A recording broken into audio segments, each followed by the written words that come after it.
to the Safety Doc Podcast with author, radio host, and nationally recognized safety expert, Dr. David Perrodin. Join us each week as we discuss the best and most bizarre practices in safety preparation and crisis response. Follow Dr. Perrodin on Twitter at SafetyPhD. And remember, the truth will keep you safe.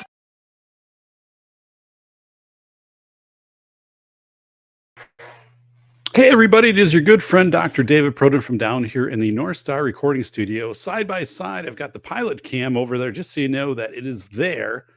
And the pilot is very steady. It's actually Graham flying that, but we'll get to him in just a moment. So welcome to the Safety Doc Podcast. We had a special show last night on the psychology of 9/11, the rescue of 500,000 people from Lower Manhattan in 9 hours, the transference dynamic, Admiral Loy, an alpha decision to make a determination. If you have a boat, get down to Battery Park and rescue people, the Delta Force, which came to life, and how that whole rescue kind of unfolded. Something that really isn't talked about much with the 9/11 rescue. So that was last night. Thank you for participating in that really intriguing show, which was also included in the book School of Errors, Rethinking School Safety in America.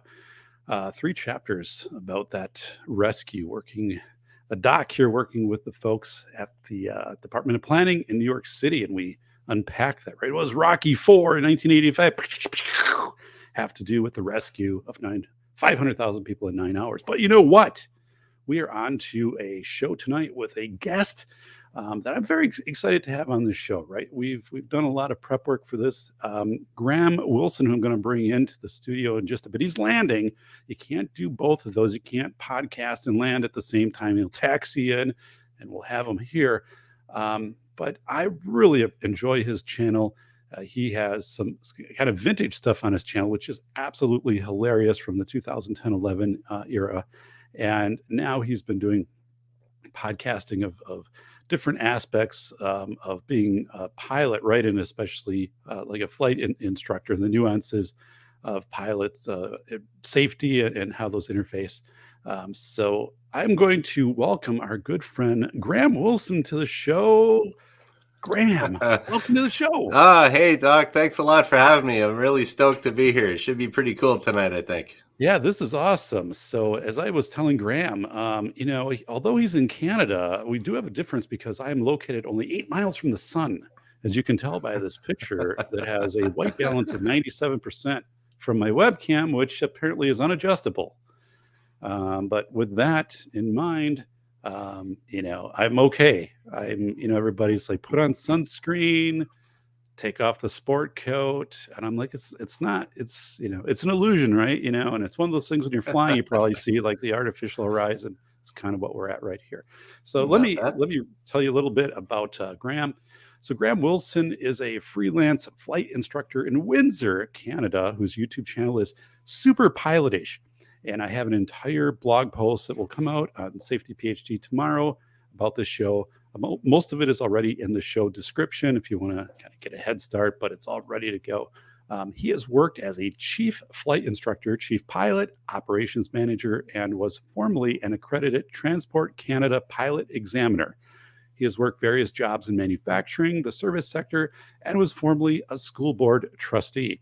In addition to commercial pilot qualifications, he is also a certified general machinist and holds a Bachelor of Arts in Psychology and a diploma in aviation technology. His interests are flight instruction, motorcycles, gardening, and camping. Anything that I missed, Graham? No, but boy, that makes me sound really interesting or something, like some kind of like James Bond kind of you guy. You are the James Bond of Canada. I don't know. I was writing that out and I'm like, hey, that's me. A lot of people have been kind of, messaging me and, hey, is that the James Bond of Canada you've got on? I said, it is. Well, not quite. and so like it is. But okay. Well, but yeah, that's all true. I'm going to give a shout out to a few people first. Our friend Solitude Surfer, thanks for being here. Jordan B from SK, thanks for being here, buddy. Vanessa K, All Pro Lemonton, awesome, on his bike coming in, so thank you. And we're going to give a shout out over here to the cam. And this is our copter cam. It's the pilot cam over there. So thanks for working the pilot cam. That's a ghost that's doing that, actually, Graham. So Well, I'm just whatever going to you leave it the way that it is. It's kind of a yeah. poltergeist thing. All It right. works for us down here in the studio. So let's talk about you know being what we're going to cover today. One is we're going to talk about the DECIDE model. You did a show. It's a Hmm. decision-making model that's used in aviation training. I thought it was interesting because as a school safety expert, right, I never heard of this model. It makes a lot of sense. So we'll go through that, and you're going to step us through that model today. We'll be talking about some of the biggest decisions you had to make while flying. Also, like, we know what's the most obvious danger to flying. You'll tell us what that is, and also some nuanced things that can, cause big problems with aircraft that people kind of don't think about. And we will go from there into the mechanical failure. Something goes wrong with the plane. We actually have an audio clip from a real scenario, right, of a Mm. plane that had to declare a pilot that had to declare an emergency. And this is something too that is intriguing from our discussions is this kind of no fault process for declaring an emergency. Something goes wrong, Hmm. and I think that's different than in America. And I'm not necessarily saying for planes, but just the culture. Like, people hesitate here to call emergency services because you can get billed for it, or your ambulance ride is $6,000, or the fire department comes out. So um, I think there's a lot to be learned about kind of this no fault, trying to make the system better. Is it professional development? Is it changing the piece of equipment? We're also going to talk a little bit about the B-17 Flying Fortress and something that we learned from that and how that changed aviation forever. And coming down, going to kind of our closing points. You are a flight instructor, so what is it like to teach Hmm. flight students? And like, what do you love about flying? And of course, questions from the audience. I see we have Brandy B in here, who is a first time watcher of the show. So thank you, Brandy, for being here. So Hmm. Graham is doing autographs after the show, and Yeah, but then he has to virtual. Oh, I got get my pen all handy. There we he's got go. his pen handy, so he's all I'll good do to it on the go. camera. No. So, well, Graham, I've tell us, yeah, maybe kind of start us off with, just a little bit about you, and then we'll work into the DECIDE model. Okay, sure. This is one of the things that most pilots are like, pride. They're pretty good at bragging about themselves and that, but I'm not that super pilot. I'm just super pilot-ish. So it's just I don't quite have that bravado. But yeah, so I'll just kind of say how I got into flying. Like you described, I was a machinist for a number of years, and I tried my hand at politics at the very low level of school board trustee. Learned a lot there, and but eventually, life kind of got. I was creeping up on 30 there, and I thought maybe I should get out of this noisy machine shop, try something a little bit different. So I took a few little flying lessons, and I thought, yeah, if I could get paid for this, pretty good. Now, you don't get paid that much, but I thought, what the heck? I'm a single guy. I can do whatever I want. And yeah, so I went at the ripe old age of 32. I went to Sault College in Sault Ste. Marie, Ontario, which is right across from Sault Ste. Marie, Michigan, and learned how to fly there. And one thing led to another, to another, to another, and then I ended up becoming, I would like to say, quite good at teaching people how to fly, specifically from kind of zero to proficient and safe. And so that's I've had a good run at that. And then I thought, well, okay, now I'll try. I'll be a YouTube star. That's easy. Yeah, I'm getting rich off that, right? No, I'm not. But it was. I just thought things have changed in the last little while, right? So I figured I'll just kind of freelance and see how I can make a living that way, and we'll call it semi-retired. And that's where I am today. It's an awesome place to be. So, Mhm. and you released a video today where you had a DVD I think it was Batman, right? The Dark Knight Rises, and you're using it to. You had somebody with you, and you're testing the what we hear in survival, right? Bring a CD because it'll reflect light and people will be able to find where you're at. And how did that go, by the way? Well, yeah. Well, okay. So I went camping this weekend because I like doing that, and I thought, well, you got a lot of time to kill when you're camping, so it's like, okay, let's do this experiment. And previously, I did a little video about that and just some survival tips, and I'd only heard about that from I don't know, just general survival little class here I took maybe, or YouTube videos. And there's I went and tried it in real life and it just didn't work. I mean, it was like, wait a minute, this is like this. I could be on the edge of like busting an urban myth or something like that.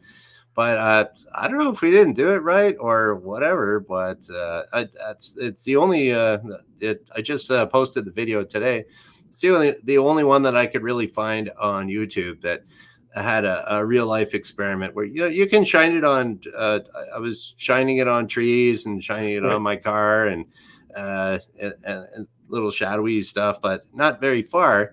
And at about 500 feet, you could barely make it out. And I could like usually the lowest you're going to be flying around or search and rescue is like you can't be too low when you're flying search and rescue. You got to be at a certain height so you can see down. If you're too low, you can't see as wide. So they have their altitudes for operational reasons. And so it's like, okay, I'm guessing around 1,000 feet up. And there's no way you'd be able to see it at that. We could barely see it at 500 feet.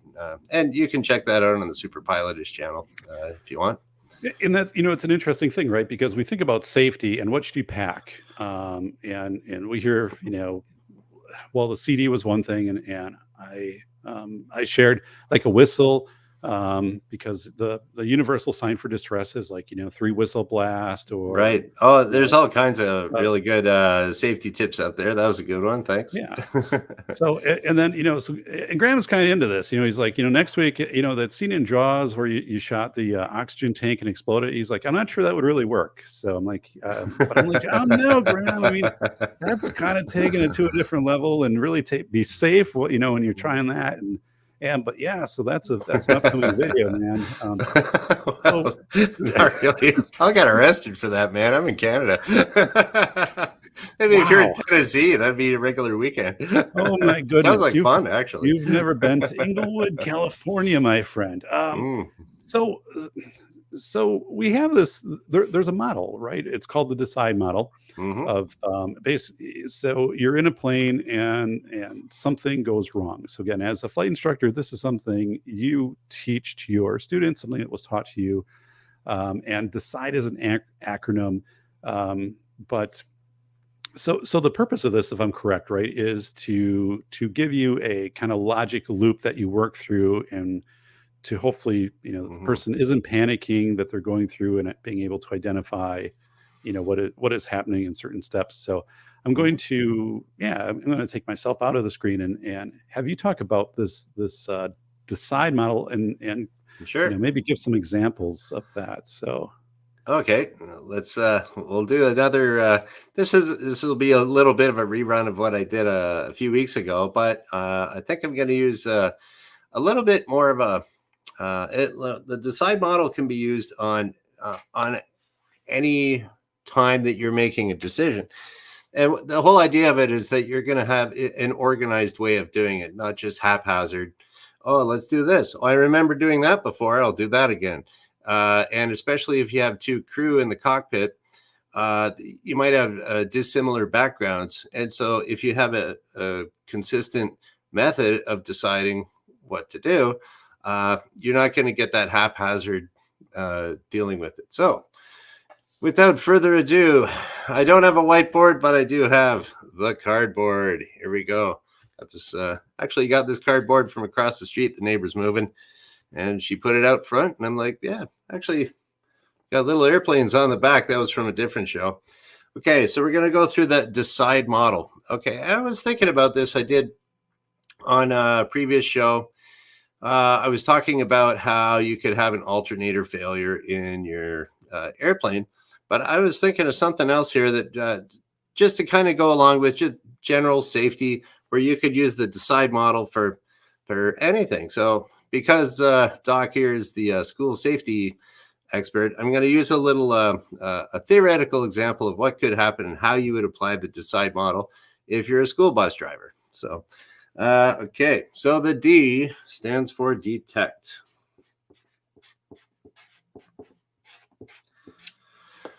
Okay, detect. We're gonna detect some sort of a change. So you're driving the kids to school in the morning. Everything's pretty cool, and then there's some sort of a change. What's the change? Now, we'll say this is in the wintertime in Wisconsin, just to give a shout out to those all those cheeseheads out there. And so you detect a change of school bus drivers looking at it, and the temperature gauge on the bus is up a little bit high. Now, this is the wintertime, right? So that's a change that's unusual. And how unusual is it? Okay, you have to estimate next.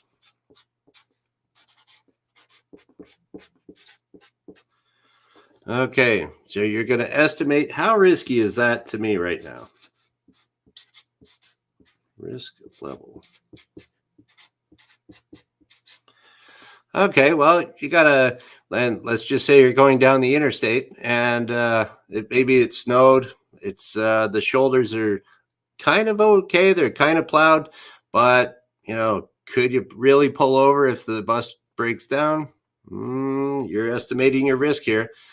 So the next thing you got to do is take into the account of the variables that you have, all the factors, and you're gonna choose an outcome. Choose desired outcome.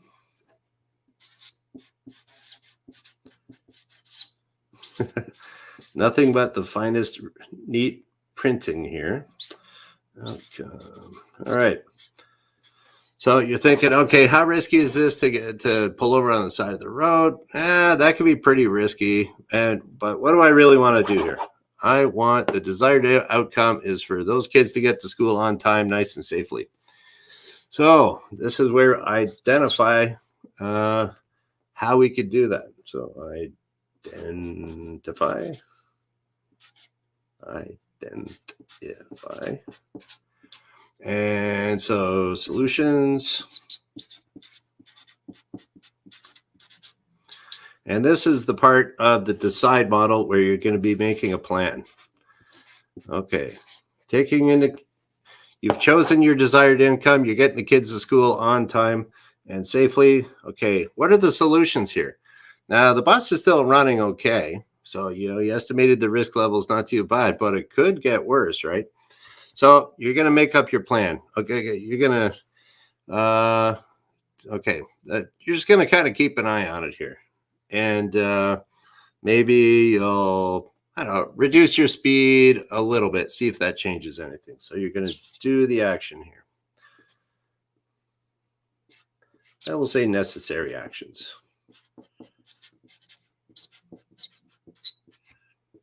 Yeah, so if you slow down your bus, the engine's not turning quite as fast. Maybe it'll cool down, and it is cold outside because it's the wintertime. Okay, the last thing you're going to do, so you're going to slow down there, kind of keep an eye on the gauge, and then you're going to evaluate what happens next.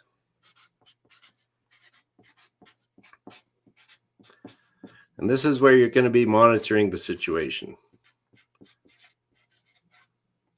And have you figured it out yet that this bus could also be an airplane? Okay, so here we go. We got a temperature's a little bit high, keeping an eye on it. We're going to slow down a bit, see if anything happens. Now we're monitoring the situation. Okay, and you're going to be looking around. Maybe I might have to take the next exit. What if the bus breaks down? I don't want to let all the kids out on the side of the road, so might have to pull off of the interstate. So we'll keep an eye on keep in mind where we can get off the interstate if we have to, and maybe even find like a big parking lot or something where another bus can pick the kids up, bring them to school. And all right, so here we go. Now you detect a different change. Now you notice that the oil light just went on the engine. Okay, wait a minute. We got a high engine temperature. The oil light just went on. That's for the oil pressure gauge. Okay, we better be getting off the interstate. So that was all part of the plan. And now you detected it. You're estimating the risk level. The risk level has gone up now. And we're back into the loop here, right? You're going to choose your desired outcome. Okay, I'm going to pull off at the very next exit. Hopefully there's a parking lot there or something. Usually bus drivers are pretty good about knowing their area, or airplanes flying around by their local airport. Okay, and then so you're going to identify the you got to make your new plan. So, okay, your plan is, okay, I'm going to go and exit the next at the next off ramp. Going to find the biggest parking lot I can find, and then I'm going to get on the call up dispatch and say, okay, I'm getting off at exit number whatever. Bring another bus to get the kids to school on time. So you do the necessary action there. Okay, you pull off the highway. Hey, look at that.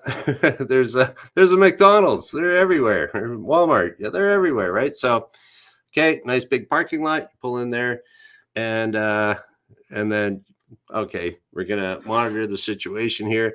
Keep the engine running. Keep the kids warm, and say, okay, come on down, pick up the kids. So there we go. The bus comes. You've picked a nice big parking lot, so they can easily and safely load the kids onto the bus. There's room for a tow truck to take the bus away, and you get the day off. So there we go. Kids get to school all safe and on time, and all thanks to the Decide model. How's that for you, Doc? Well, that was incredible. I love that example of using the bus. And actually, I'm going to take that from you if you don't mind. Steal and it I'll all you want. Cite everything. Yeah. That is great. And so, Graham, that was tremendous. And also, I the point you were saying is communication with dispatch, right? Because when you're a bus driver, to keep in contact with dispatch and say, here's what's going on. And you had this on your video when you were talking about the Decide model in a plane, right? Where something is happening and you are communicating back to what ground control? To air traffic control. Air traffic. Yeah. And even if air traffic, if you can't hear them, maybe there's a chance, right? If you're communicating, they can still hear you. So, so with the bus driver to stay in communication, and this is something where we tend if we follow a model like this, there's this part that is kind of an envelope of it, and that's communication. So if you have a communication system, right, you're talking to your dispatch or you're talking to somebody else and let them know what you're working through. It's something also called the Socratic method, right? If you talk through a kind of, I wouldn't say a crisis or an uncertainty, right? This isn't really a disaster, but you talk through it. It actually helps you process it too. And the kids are listening behind there, like, what? Bus is overheating. We're going to be at the Walmart and the McDonald's. Like, that is $1 cone day for everybody here. But so I appreciate that. Anybody in the chat, we have Mrs. Wayne Toytown has joined us, some of our regulars. So thank you very, very much. So yeah, anybody have, any questions? I'd be glad to bring those up. So bring them up. I'll be more than happy to answer. I like the the Decide model to detect, because I think part of detect is you have to be very aware of your baseline, and with everything going on, like people, they're walking down the street, right? Just in general, and they have situational awareness. Yeah. And I saw it a couple of weeks ago. Someone was walking and they almost walked right into traffic, right? And I was like, whoa. And of course it's earbuds, it's a phone, it's other things, and so you're not aware. So it's that ability to know your baseline of what's happening around you.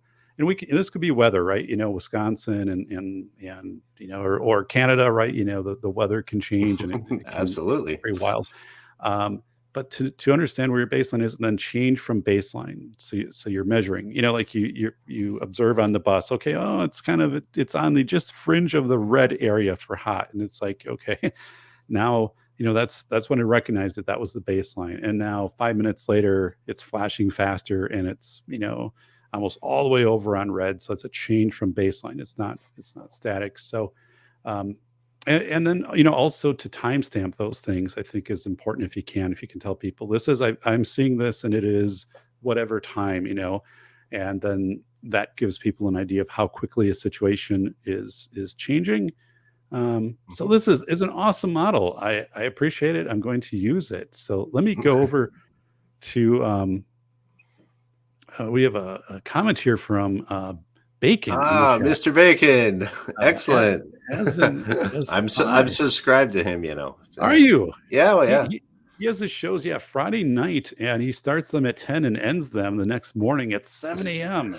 Yeah, it's like So yeah, well, I'm not going to say too much about that. he's I'm one of those cool, calm, sober pilot guys there. So I wouldn't know anything about what Mr. Bacon does, but he's energized. I do he reminds me a lot of every once in a while when my friends like to get together and solve all the world's problems. He Yeah. does that, but he does it online. So it's like I really like you, Bacon.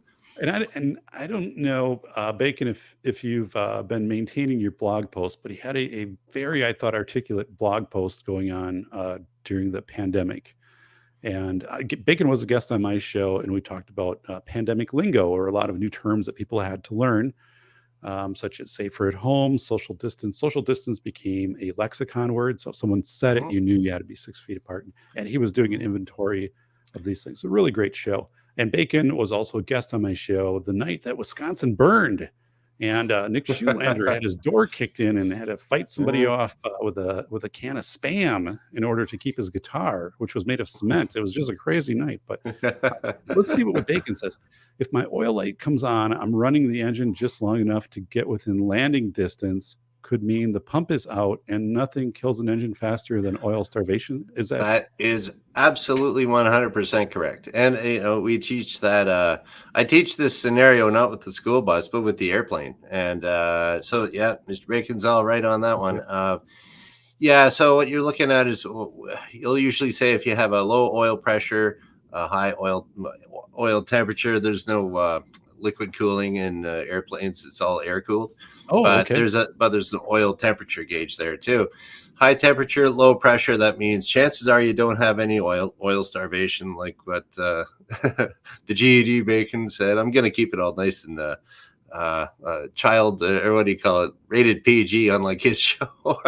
But yeah, so yeah, he's absolutely right on there. And yeah, if you see that oil, and well, that's where the decide model, if you're in an airplane, would be okay. I'm keeping an eye on this. I've told the control tower dispatch, I'm gonna have a problem here, and if your engine quits now, okay, now we have an emergency.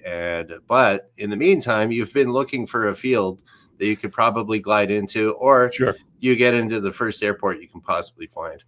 So yeah, Bacon's Okay. right on that. Wow. You sure you're not a pilot, I Bacon? know, Bacon comes up with all of this kind of, ancillary information that is very deep in very specific areas. And I'm like, whoa, like, how did Mhm. you know that that's how this lays, is all put together? We have a question from Solitude Surfer.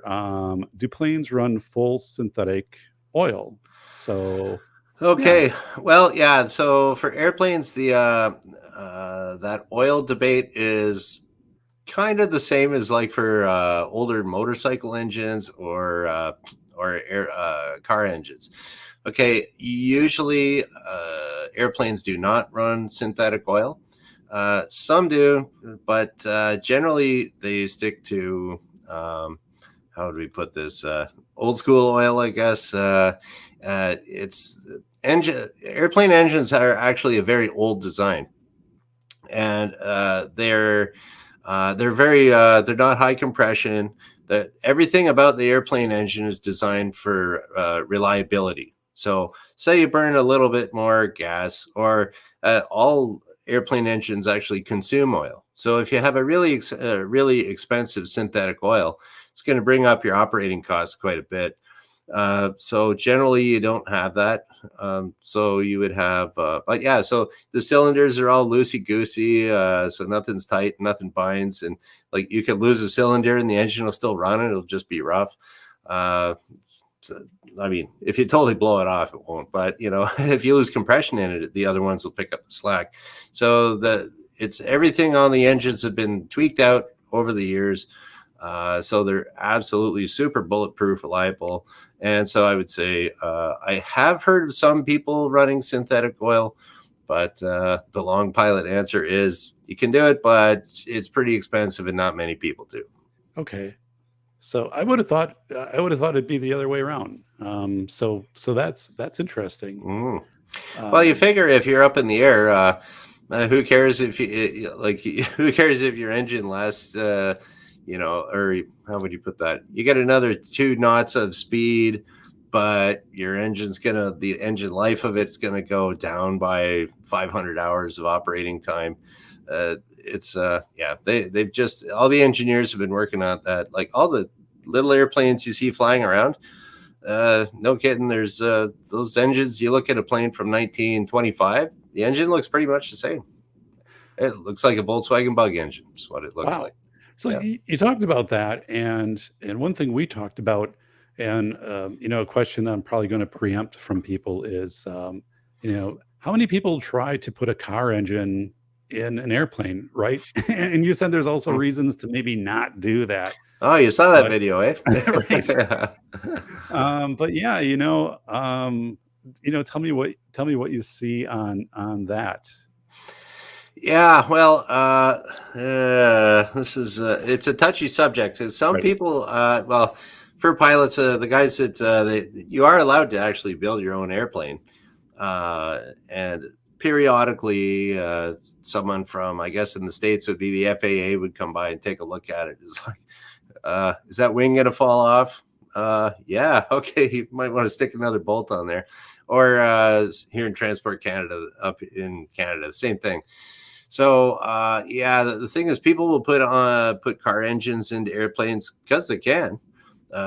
In the old days, ultralights, they put chainsaw engines on these things, and so that's why there's none of them around anymore. Wow. Yeah, you don't see any used ultralights for sale anymore. Like it's kind of A like chainsaw engine. That yeah. is okay. Yeah, and then eventually they kind of tweaked it out, and a company called Rotax.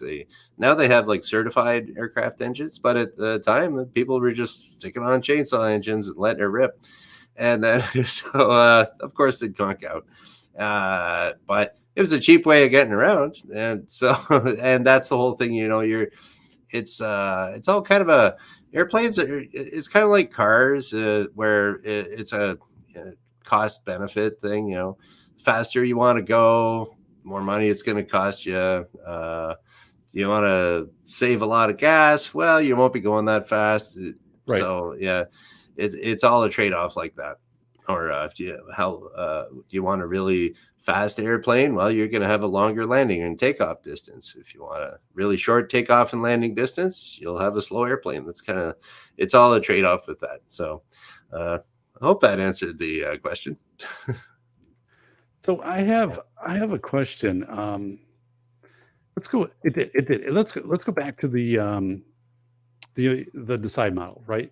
So you're bringing in a plane, and you have the choice to declare an emergency. Let's say there's Mhm. something wrong with the alternator, and this was from a show that Graham had done specific to the Decide model. Yep. And so tell me about the process of declaring an emergency with the tower, kind of from that first like call to the, I guess, Sure. to ground control or flight control, and then also like all the way through, like after you land, and people are kind of like checking out the plane and interviewing you, and tell me about that process.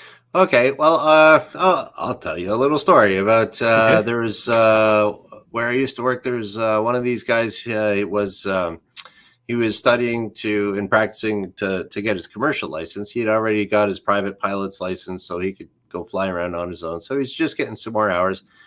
He was coming back. It was right around how does it work? It was right on dusk. He was going to go get some night flying hours. And then he got just a little bit out of the control zone. He thought something was a little funny. I forget what it was. It was I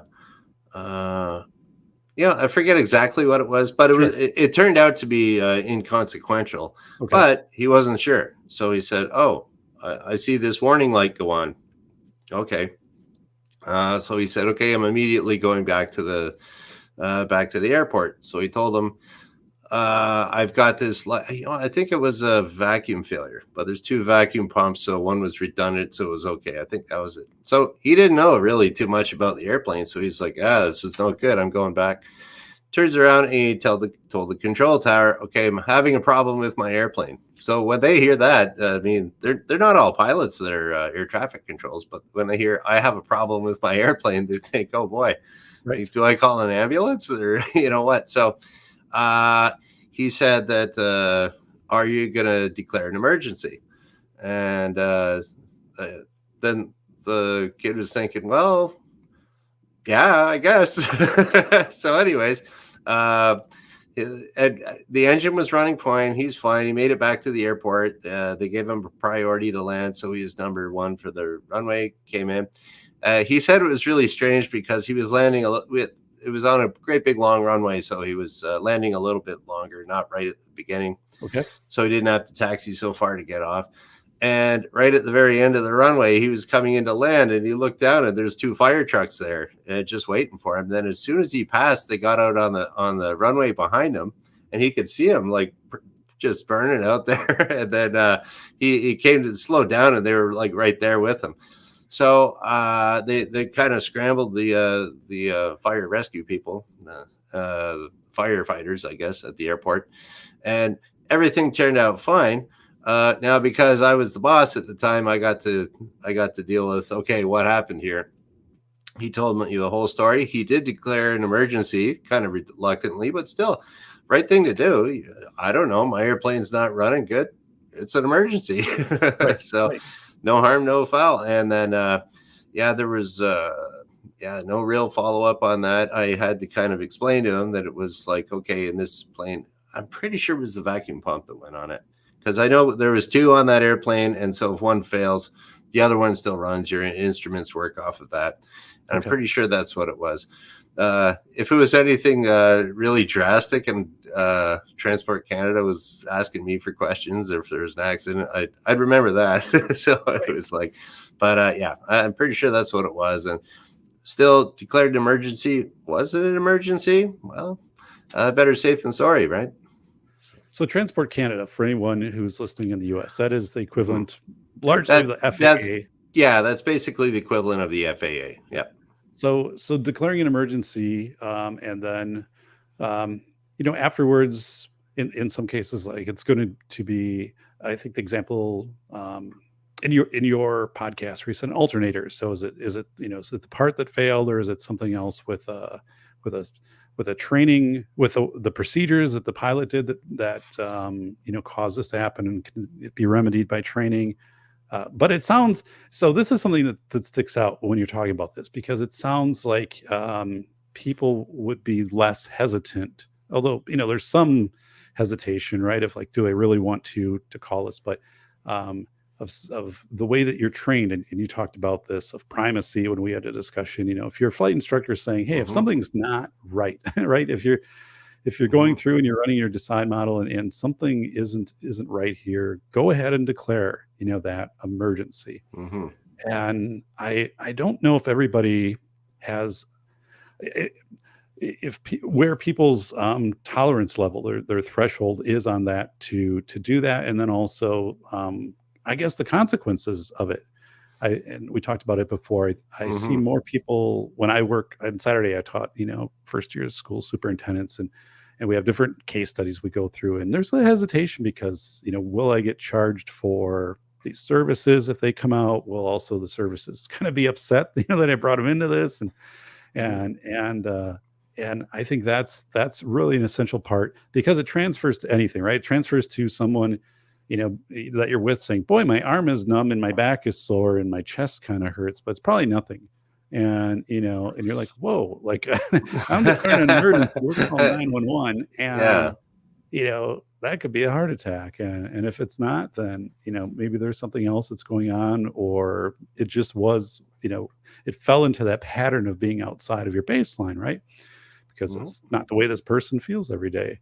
So I think, so when you teach students, do you see this reluctance to, they're like, oh, if I call an emergency, I've kind of failed, right? How do you get Uh, people beyond that? yeah, well, that is it's a natural tendency. I mean, people don't like being embarrassed, Oh, I don't want to look stupid, and it's like, well, you kind of have to break through that.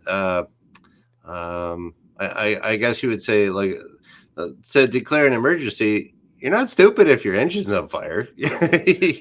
you know, or if, but you don't know what could. And I guess maybe a little example that I would give to a student is that it could be something inconsequential here, but down the road, another 5 minutes, it could be worse. Another 10 minutes, it could be worse. Now, put yourself a half hour down the road, and then, oh, things could get really bad.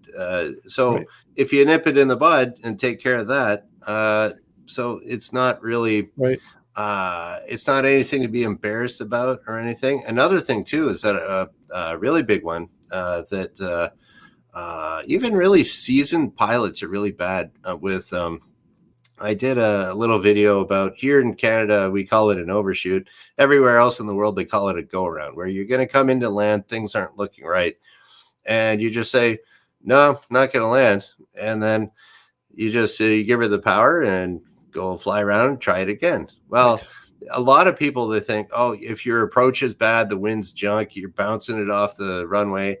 Well, oh, it was such a bad bounce, I had to go around. And then so people think, well, I can get this thing down there. I'll make this plane land. And it's like, a lot of times that's how people get in accidents. And so I always made it a point, when I was the boss there, in charge of training, and I made a point to my instructors to tell people too that every time somebody does a go around, like, give them a high five, say good job. That's you should be rewarded for chickening out. So the oh, there we go. We got the pilot cam. Yeah, so if you are going to be doing something safe, that should always be rewarded. So I guess possibly for in a case where it would be a school or administrators or something like that, if you can kind of change the culture to, you did something very safe there. Now, of course, there's money involved and all this other stuff too, but Right. uh, you know, uh, safety costs money, but the thing is, the cost of not doing the safety can often be more expensive. And Yeah. just as an example for in the aviation industry, a lot of people, like 20, 30 years ago, they would be flaunting the rules and say, that's just some old rule.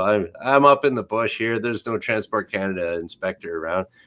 And then they go and they crash the planes and stuff, and then their insurance goes up, and then they're out of business. So if you Right. so really, safety is cheaper in the long run. Uh, you could make that argument too, and you could even use the aviation industry as an example of it. And going back to your, when you went through the decide model with the bus, right? So, another 10 minutes down on the interstate where there isn't an off ramp, right? And suddenly the engine seizes in the bus stops, and a semi, hits it from behind, right? I mean, these Yeah. these things can happen. So I think that's a key point you brought up.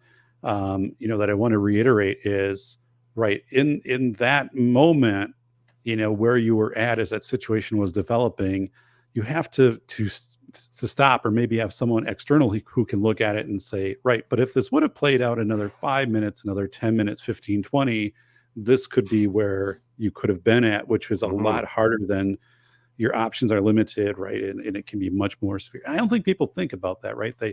Hmm. um so I think that is, I mean, that's a great point. It's just in life, right? In general, that we Hmm.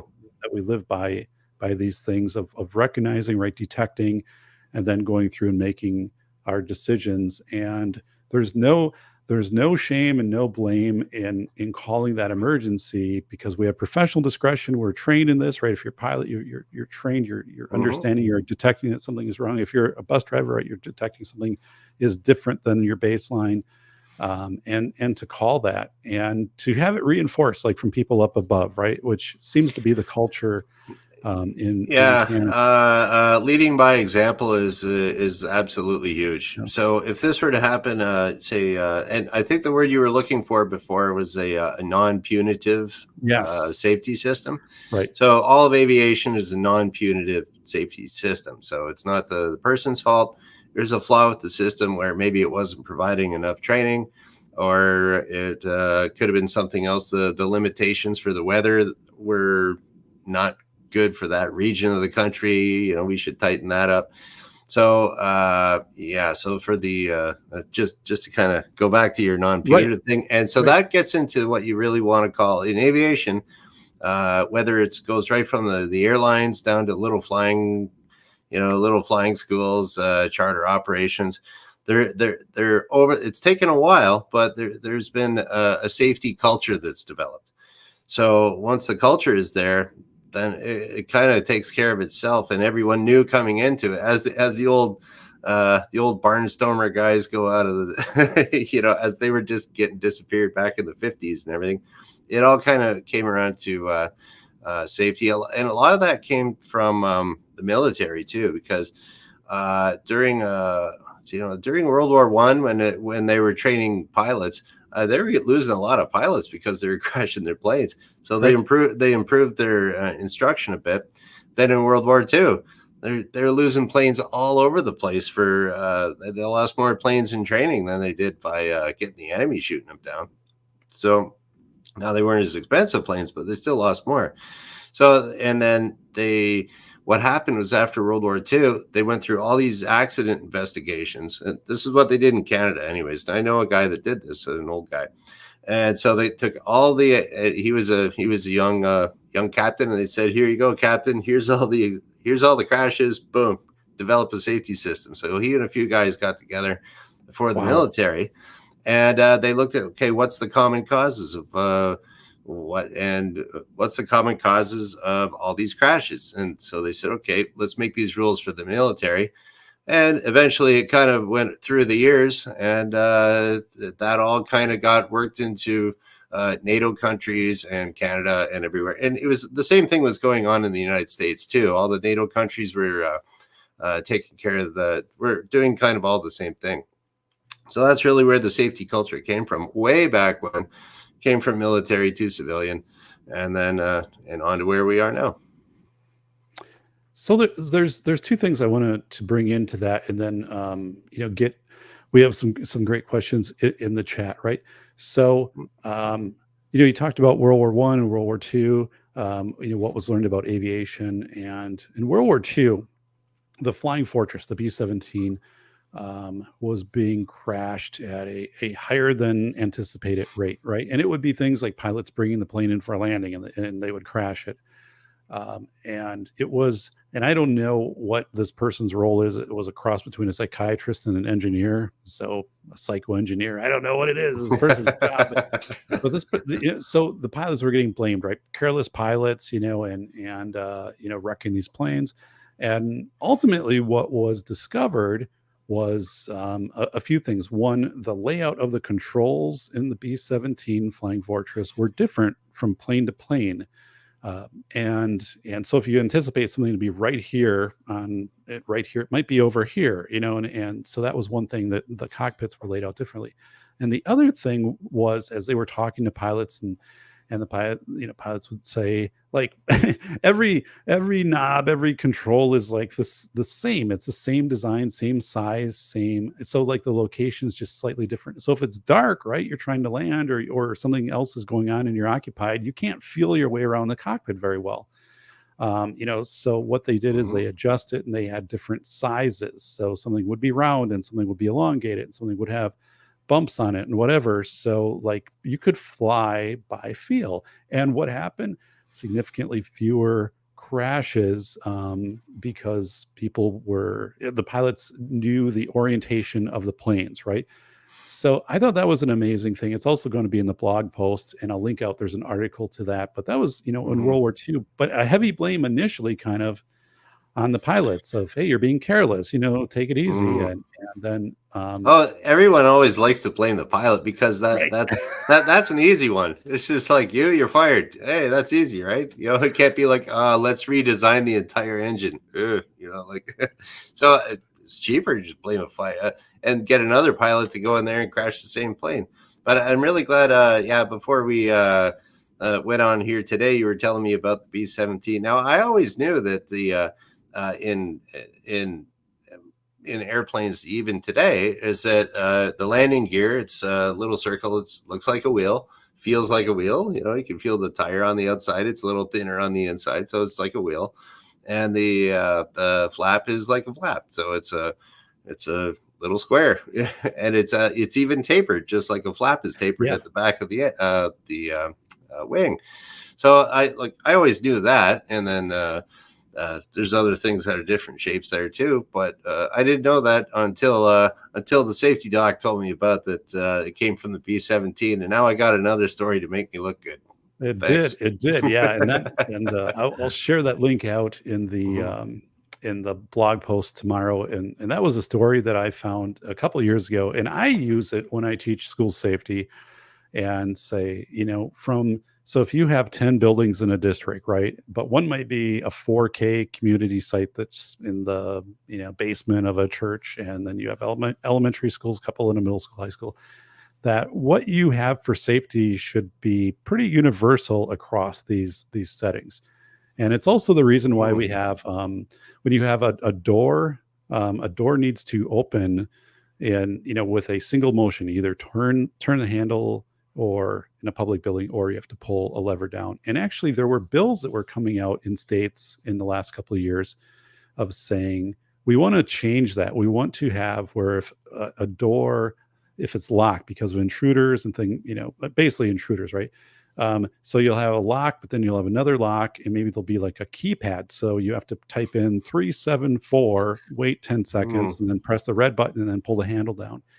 And I Yeah. was like, that's dangerous. Like, make don't. sure you tell that to the substitute teacher showing up. Well, no Ugh. kidding. And some states have passed this. So I Mm. talked about that, with my students, and said, actually, our state was one where that was being proposed. It was being proposed by vendors to sell things. And I said, no, it has to be universal design, right? That people are familiar. Mhm. You're not like, how do I get in and out of here? So it's that universal design. And it's interesting with the B-17. Mhm. So I have a couple of questions, and then I'm going to have you tell me a story about an emergency that was declared, and we call it the beans and chili emergency. It's an authentic story, and I actually have some audio I was able to dig up on that. I couldn't But believe you found that, but it's I'm hard, looking forward to it. a lot of it's been scrubbed from the internet. I got this Mm. off of a server outside of Spokane, Washington, operated by Nick Schulaner.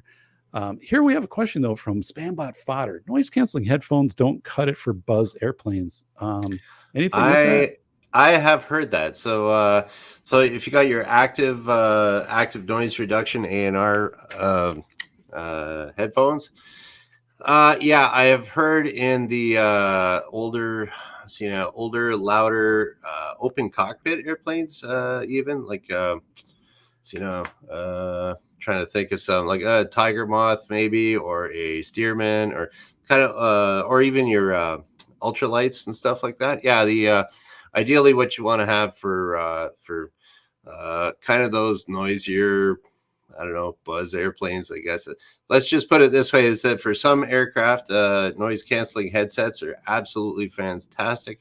Okay. And other ones, the wind noise over the microphone doesn't quite work for you. Like, so if you had like I don't know, like a Piper Cub with the window or the door off or something like that, yeah, that'll get kind of annoying. So the right tool for the job is what you need. Rich. We have a question here from Solitude Surfer. What kind of fuel economy does a plane get? How do you measure fuel economy in a plane? Gas mileage, I guess. Yeah, usually your fuel consumption is done in gallons per hour Okay. rather than miles per hour, or miles per gallon. So for small airplanes, it's almost always cheaper to drive your car than fly a small airplane. Okay. It's actually, So in the airplanes, okay, we'll say that it's kind of like apples and oranges almost. But no matter what, the airplane apple costs more than the car orange. Put Okay. it that way. That's short and sweet. Yeah. So I have procured this audio clip, but maybe you can lead us into Mhm. the situation that happened where a pilot, I guess, had to declare an emergency. Mhm. Well, okay. Now this is a story I heard, a story of a story that was told of a story of a story kind of thing. But uh, what it was is that when I was graduating from college, there was one professor there that would always tell this one story every year at graduation, and he told it the year that I graduated too. And so it's just strange enough that I have to believe that it's real. Usually that's the way it is. Like, that's too stupid. You can't think of that, right? So what happened was, and this was a story that was told by one of the founders of the program. He was an ex-military Royal Canadian Air Force pilot. So he and his co-pilot were flying, I think it was a C-119 boxcar, I believe. It was an old transport plane, kind of the precursor to the Hercules back in the 50s. And the back of it kind of opened up like a clamshell type thing. They called it a boxcar because it was kind of square. Anyways, they had two great big huge radial piston engines on that. And so one day the pilot flying was the guy that was started up the program for the college, and the co-pilot farted.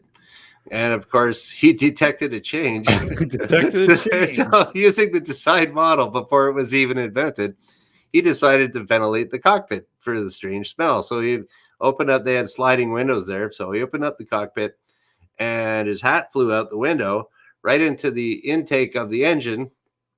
And they had an engine failure because this guy farted. So as it was, they managed to get the plane down on the ground. But I don't know whatever happened to the guy's hat, but the story lives on anyways. So Well, I do have, it's a minute 35. I'm going to play it here. I'm going to try to get both of us on the side so we can, kind of talk through how, if the Decide model was applied or how that happened. And then also just to kind of preface this, the guys were okay. Plane was destroyed. It was just two of them. They were okay though, even though kind of at the end of this, it sounds like it's not going to have a positive outcome.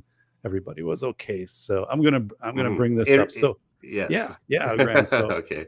So yeah, this is this apparently is from Air Canada. I don't know. It's on some server again, Spokane. Well, if it's on the internet, it's got to be true, right? It's got to be true.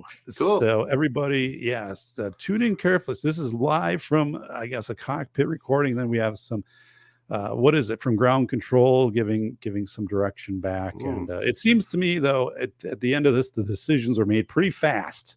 But anyway, I'm going to play the clip here. So, how were the beans and chili that you had for breakfast? They were delicious. Thank you for asking.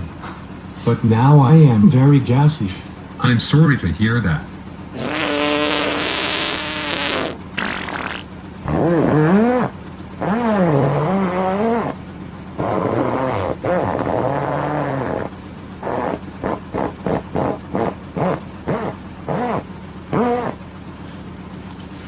Who let the frogs out?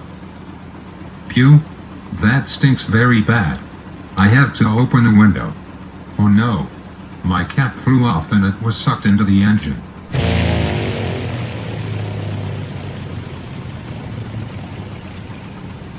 Holy smokes, the engine just cut out.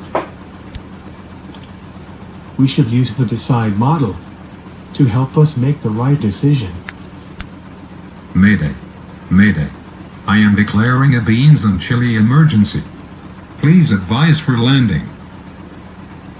Flight 019er, 2 miles northeast. Turn left at 90. Maintain 4,800 to establish an approach.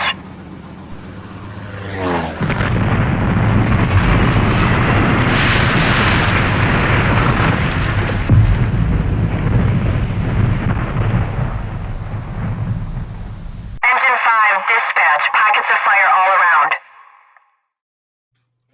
Wow, Graham. I mean, it's disturbing to listen to. I just have to put that out there. Yeah. Maybe should have done a little more of a precursor alert for people. But so what do you make there? Of, Well, it sounded to me like those voices were a lot like the guys in my little videos I made 10 years ago. could be the same crew. Maybe they Yeah, have their maybe. licenses. Yeah, but yeah. In reality, things turned out pretty well. I think the audio might have been a little distorted at the end. That's what it sounded like, a crash, but it didn't actually crash. So yeah, just Oh bad my- audio from the radios, I guess. Oh my goodness. Yes. So the audio in there, like from the tower, is that kind of so that's what it sounds like when the tower is communicating with you? That's Well, I don't close, but no real cigar. Okay. But, yeah, but it's pretty close though. Yeah. 'cause, well, I think also you were saying in one of your shows that the tower well, I'm saying tower, right? And where I live, right, it's not a tower, it's a 1930 a Quonset hut, basically, that Okay. someone is there and they flip the lights on if it's at night, which is cool, but I mean I'm tower, like Yeah, so that would probably be an uncontrolled airport where there Okay. is no control tower. So sometimes those so it's- exist. Yeah. it's so um having that communication, right, coming back with the tower, you were saying that it's oftentimes more informal communicating with the tower, or the tower might, they might be distracted if you're like, hey, like I'm going to come in and do, I'm going to land the plane, and there might be two other pilots talking about, hey, like, there's a new restaurant that opened in town, or like over here, or this is a beautiful sunset or whatever. So that the radio chatter is maybe a little more informal than what people think it is. Mhm. So tell us about that and how Yeah, you maybe stand it's- out. Well, I would say like it really depends on how much traffic is up in the air, and every control tower kind of has its own. It's got standard rules and phraseologies that you use, but some of them are they kind of have a little bit different culture to them. Like some are a little bit more fun, some are really by the book, Right. and then sometimes. But I mean, all the same things are said, but it's just you could get a little joke in here or there. I would say just about all air traffic controllers have a sense of humor. There's just a few I've met that kind of that aren't like that, but I'd say they're probably like everybody else. You got a sense of humor, and some people are just grumpy. So the air traffic controllers, if they're really really busy, their sense of humor goes to zero. So it's like I've had it where like just at my home airport here, I don't know, there was this one time he normally, like, we could joke around, hey, oh, you're going out there today, yeah, oh, how's the weather, oh, it looks like it's good, oh, have a good flight, blah blah blah, something like that. Right. Then one time I was coming back here with a student. We were really busy. Now, usually at my airport, we're kind of lazy about this. There's a thing that you call ATIS, Automated Terminal Information System. Okay. It's like a little recording that goes off all the time and tells you what the weather is, altimeter settings, some other things. Right. And you have to tell them, yeah, I got that information. But our airport's pretty quiet, so we get lazy about that. And whereas other places, they'll say, listen to that first and get back to me. So that's a little different. So I was he was really busy that day, and I was just kind of not really thinking about how busy he was. And I said, and the thing there too is that if you don't have this, he's required to read all this information to you. And really, all I wanted to get was the altimeter settings, so I could find out, how to set that. And I know what altitude I'm landing at. So he went out and did this big whole spiel, and I didn't catch the one thing that I wanted. So I said, say again, which is what you say if you want them to repeat it. You don't say repeat. That means in the military, if you say repeat, that means to shell the same location. So you don't say repeat if you're up in the air. You say again. And so I said, say again. And he just said, stay out of my control zone. Okay, well, Wow. he was having a bad day there. And I'm like, well, we're coming right up on the edge of it. So told the student, it's like, well, turn it around. We'll catch him when he slows down. Then he landed a few planes and his blood pressure went back to normal. And then I tried him again. And we did get the proper information this time.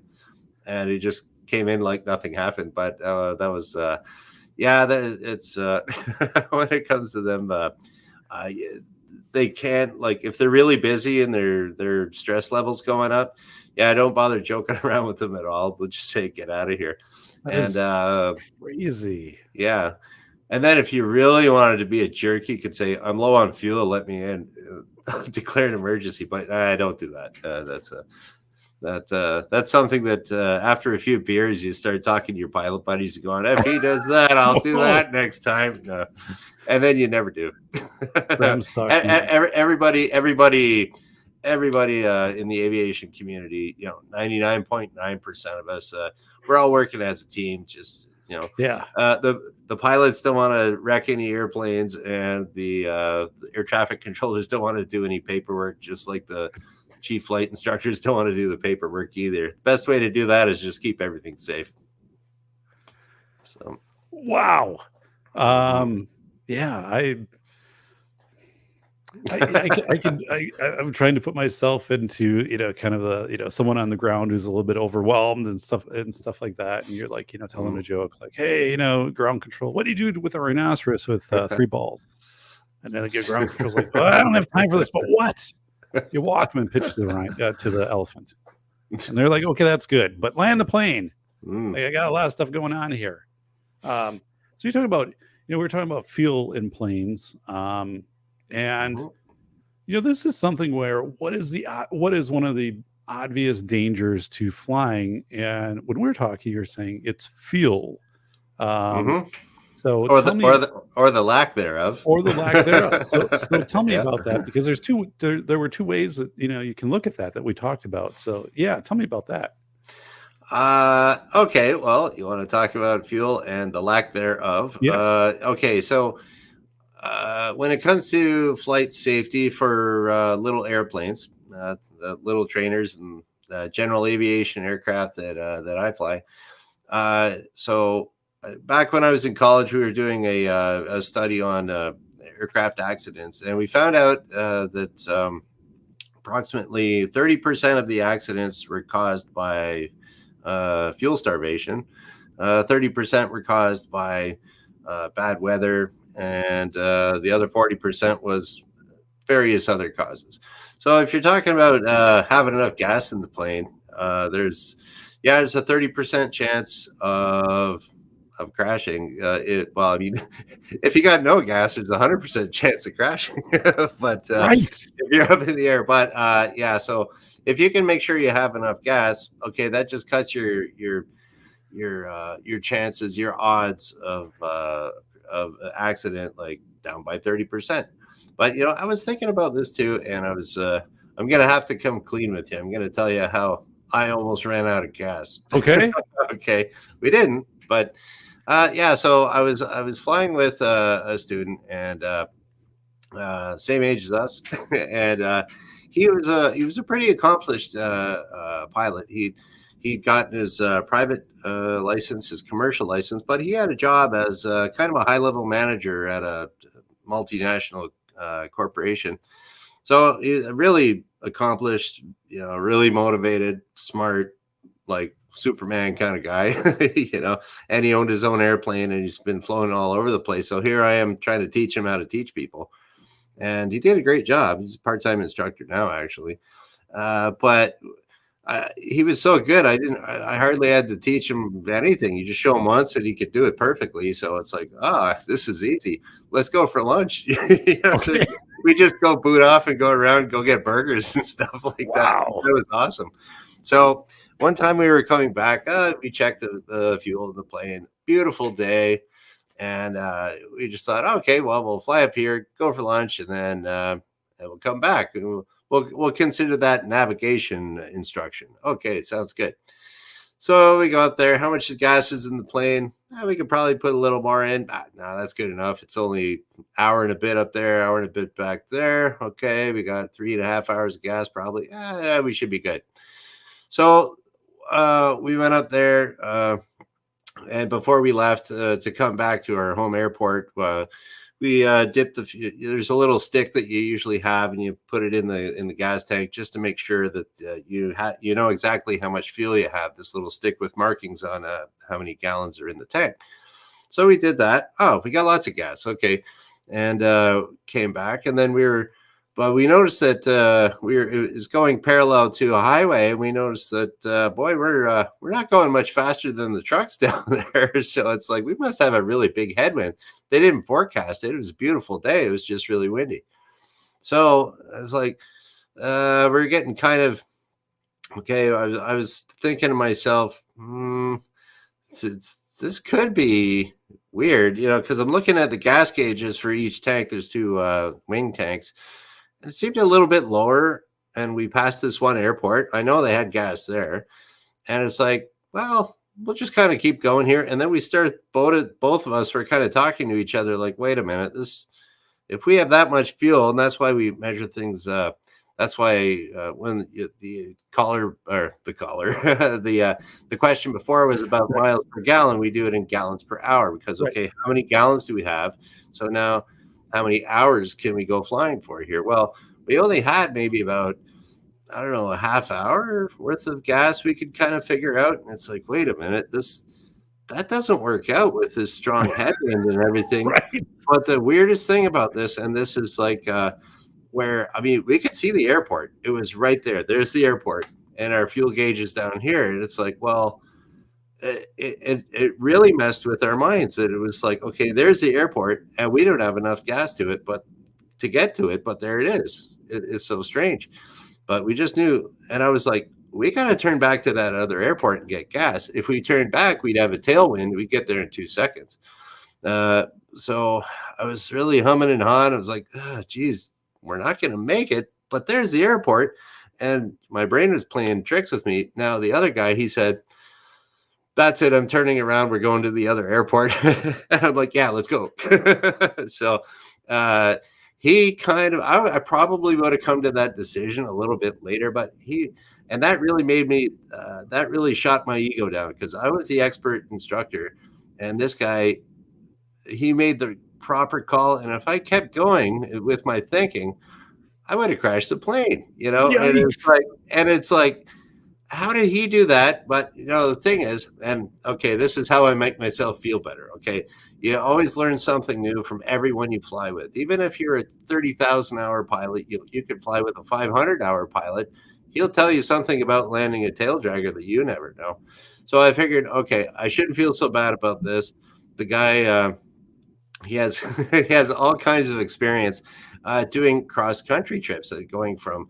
He used to work he used to fly all over the United States, and he's gone out to Canada. He's flown down to Florida a number of times from Canada. So he's got all of this. I guess you would say he had this big knowledge bank of, okay, we have to go here. We have to turn back here. He's been caught himself a few times. And so for him to come to that conclusion, he'd probably already seen where I'm not going to make it to the airport, but there it is. He's already seen that before and made the decision. So it was a piece of cake for him to do that. And now that I've seen it, it's a piece of cake for me to do it. And I can totally see why people would be sucked into, having an accident. And you look at all these airplanes that they run out of fuel. Right. They're never more than like 10 miles from the airport. And you can see 10 miles up in the air. It's like nothing. You can see 20 miles up in the airport. But I mean, I'll bet you it'd be interesting to see on a graph of how far they actually land. Right. I would bet that 90% of them make it to within 10 miles of the airport. So, and when you're flying 10 miles at 120 miles per hour, that's only 5 minutes away. Right. So, which is also kind of like my speed when I'm driving. Well, roughly, right? But no, so this is number one, right? Is running out of gas, which people would think like you don't run out of gas, like you would have abundance, like you would have additional gas and you would land it with extra. I mean, I guess as a layman, you're like, God, nobody would think that in the airplane industry. The explanation to that one is that you can't just take unlimited amounts of fuel on board your plane because the plane has a certain weight limit that Right. if it goes over that, it's not safe to fly. So A lot they of people kinda don't have a know. maximum weight, but say you have a lot of luggage or some extra people, you Right. might not be able to put it up with full fuel. So it's you always got to weight and balance is what they call it. So it has to be a certain maximum weight for the whole thing, and it has to be the center of gravity has to be within a certain envelope, as they call it. Geez, this sounds complicated, man. But Yep. and another part of this, and a lot of people don't know this, but airplane fuel is actually 74 pounds a gallon. So it's kind of like mercury. That's not true, by the way. But I don't know but who you've been flying with. so there's, the density, right? Water is 8 pounds. So I mean, you can really run like 2 gallons of gas, and after that, it gets pretty. You got to thin things out. We have a celebrity in the chat, by the way. I just want to call out our friend Sass Too Many. Of Connecticut, now of Florida, but he Ooh. did the Cannonball Run here in the United States successfully a few times, which was from New York to California in roughly, I don't know, 24, 27 hours. So what, 140 miles an hour. He has done that. Hall of Fame legend here, Sass One Too Many, just giving a Wow. shout out. A Cannonball Run. I don't think he's done anything in an airplane, but as Yeah. far as like Well, going as fast by as the you sounds can of with things, the I'll plane. hitch a ride with him next time. It's probably faster than my little planes. That guy is crazy fast. He's a great guy, good friend of the show. We also talked about so running out of gas. The other one is weather, right? The weather changes and it can be disorienting. And Yep. you brought up a great point in the show, right? Of like you taxi to the I guess I'm probably not using the correct terminology, but you're ready Well, you're ready yeah, for takeoff, right? That's okay. And We'll pretend we're in Hollywood and we'll get it all right. wrong. A lot of people, yeah, I was a stand-in for Tom Cruise and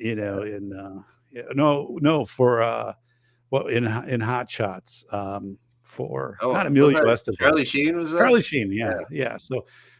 But so maybe, yeah, your family, somebody's with you, or they're going to watch you or something, and you look down and it's like, whoa, like that's a big black storm cloud, right? Like, I don't know if I want to be flying today, and it's like no shame, just be like, it's not going to happen today, right? But people can be into weather, or weather can change, and it can be disorienting. So number one is running out of fuel, and number two is adverse weather conditions. Yeah.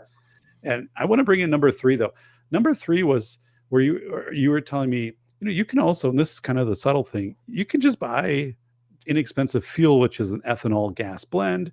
You don't use your plane for a little while, the ethanol absorbs moisture, and pretty soon you're flying and the moisture comes up the carb, and then it's like, whoa, you're going through your decide checklist, right? So tell me about that, and is it also like you recommend, do they tell you to always run like a premium fuel, or do you have a stabilizer, or how do you check your gas to make sure that the gas is good, right? Okay. Yeah. So, well, we were. This is before we did our show here. We were kind of chit chatting about different types of gas, and so some airplanes out there they can run car gas, or mo gas, as they like to call it in the industry.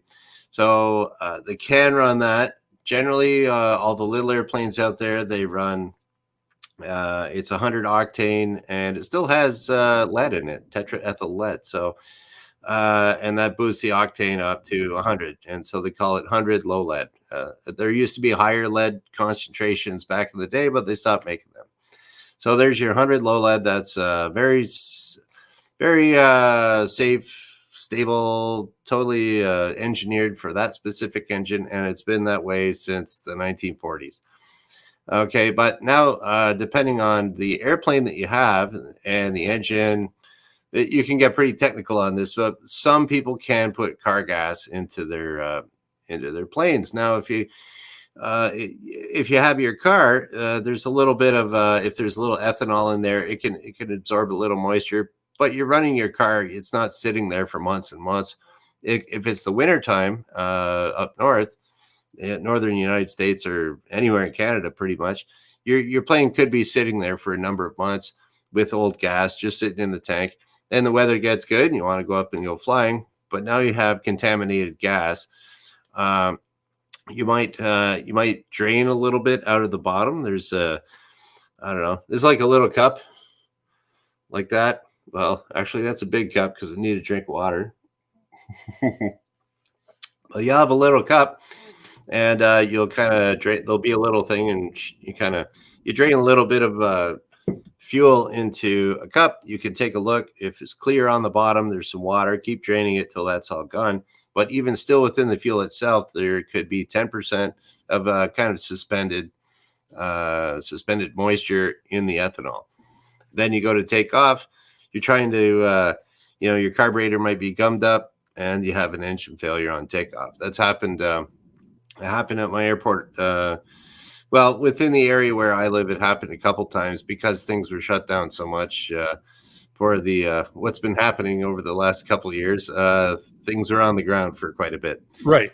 And so they took off. They checked it out on the ground. Everything was fine. And then it took a little while for all that bad gas to get through there. They took off in the air. They got the bad gas and had engine failures. They both did okay, though. One guy's plane, he wasn't far from the airport. They just kind of towed it back. And then the other guy, unfortunately, he did a great job avoiding some telephone wires and stuff like that. But it was in a farmer's field that was kind of freshly tilled. So he kind of busted up the wing and the landing gear a little bit, but he walked away fine. And so using car gas in an airplane, you got to really watch it. And another thing too, that usually what they have for any of the fuel tanks that have that sell specific aviation fuel, it'll be a cleaner fuel too, because the fuel pickup, like, so you say you fill up your airplane just like you do your car. You got take it off, you squeeze the hose, and it goes into the tank, right? Well, the underground tank, or sometimes it's an above ground tank, the underground tank has to get the fuel from there and get it out the hose. Well, if you're at the gas station filling up your car, it takes it from the bottom of the tank. Whereas if you're doing filling up your airplane, there's actually a floating pickup on that. So as the level in the big tank in the ground goes down, the float will kind of go down, but you can still pick up fuel. So that keeps it, so any of the contaminants or water will be at the bottom of the tank. So you're using the correct gas. There's a whole lot of safeguards in there with aviation fuel that motor gas or car gas doesn't have. So there you go. Hopefully that answers your question. So it does, and we have the tri-cam effect going on right here. So I know, man, it's blowing my mind. Stuff is crazy, man. The pilot cam, and the pilot's really steady up there. It's like the Goodyear blimp during an ABC Monday Night Football game in the '80s. I'm just amazed. Nice. It's pretty cool here. I don't know, it's a Cessna or a whatever. It's like a 1940s. It's pretty cool. The fact it's flying in my basement. It's the poltergeist pilot cam going on here. So people, I don't know, Graham, so don't let it worry you, but people will email me after the show, like after they've watched it, and they'll say, hey, like look in the back, like whatever moved, or the picture turned upside down or stuff like that. But you're like, oh, yeah, I guess it did. So it's just, you kind of get used to it. I don't know. Well, you know what? I'm really looking forward to getting that, and I'm looking forward to getting a bunch of trolls and spam and all that stuff. So no one really watches my channel too much now, so I can't wait till I had one of those sex websites things the other day, and it kind of disappeared. I didn't even have to wipe it out. So I don't know, in the chat. Oh, I think we got our pilot cam is muted.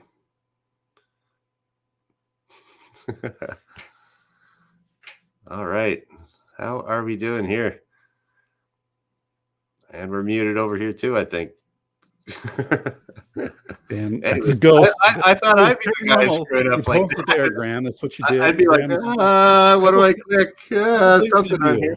Graham, I hate this laptop. This thing, I'm all muted.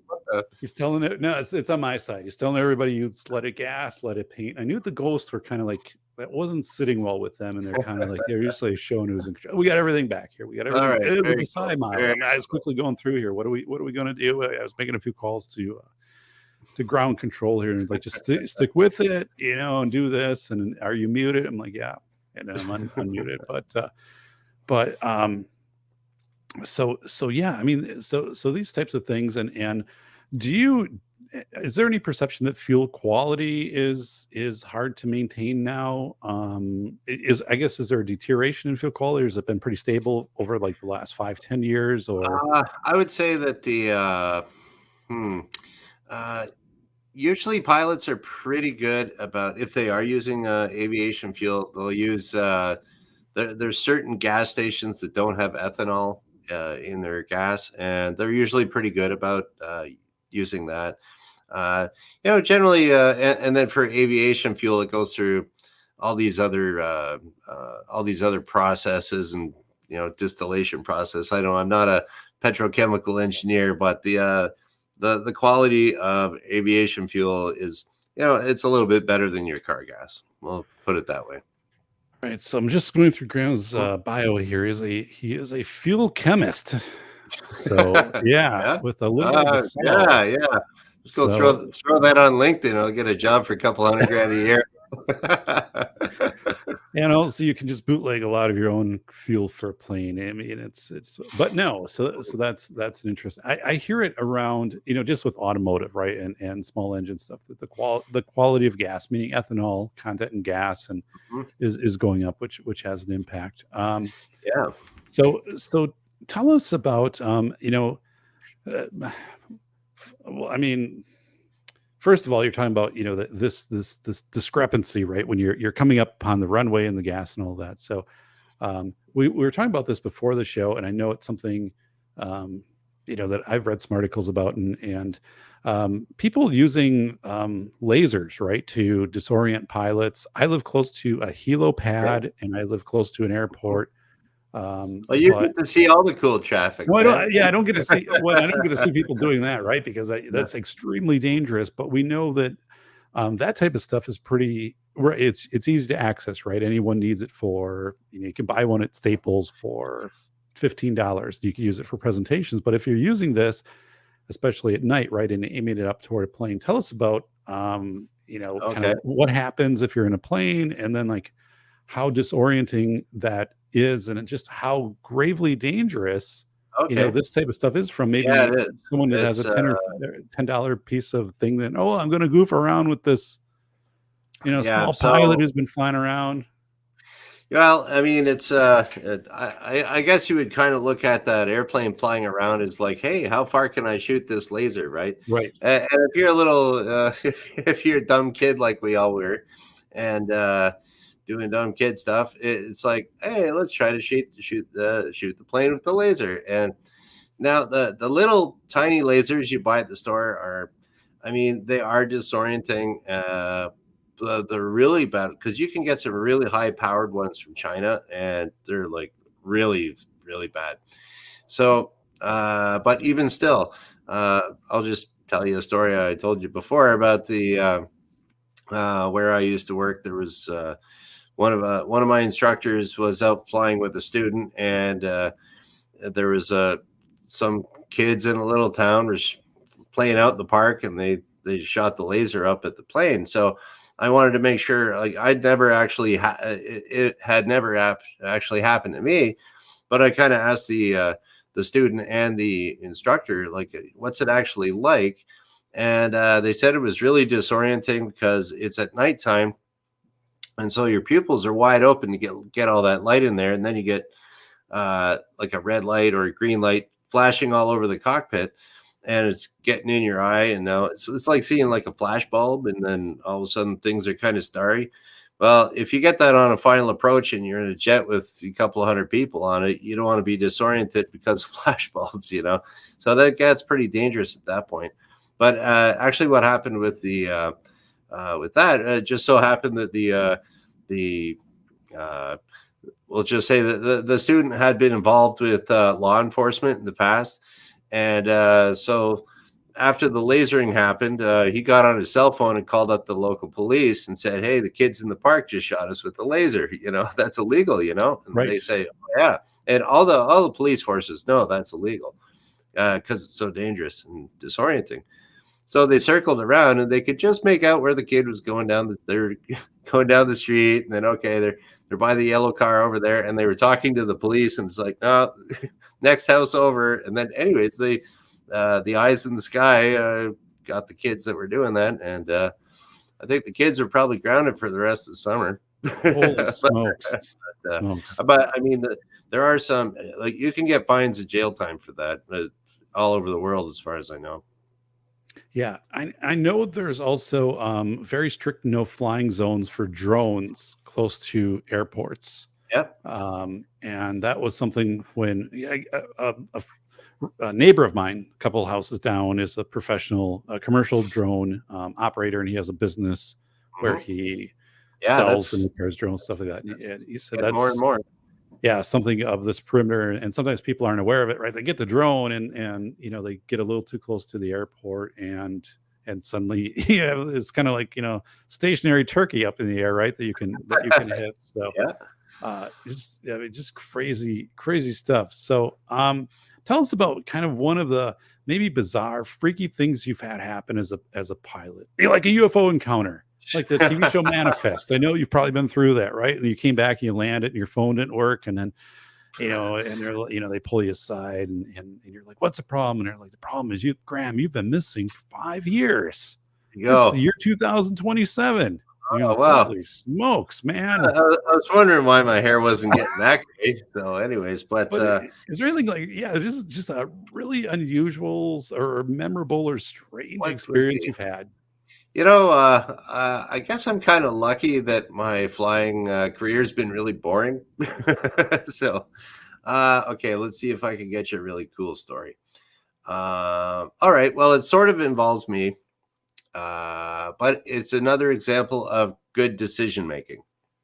Okay, it was one of my students, and he was on and I was a brand new instructor at the time. And so one of my students was on a cross-country trip that has to go a certain amount of miles away from the airport as part of your training. So he went, and we were really busy at the time with a lot of students. And so I was kind of looking at my watch, and it's like, hey, okay, he left here on time. Good, we're going to get him back on time. We'll get the other student in the plane. Away we go. And we got a call that he had taken off from this one airport, and then he smelled something burning and came back. Well, so here I'm thinking, like, man.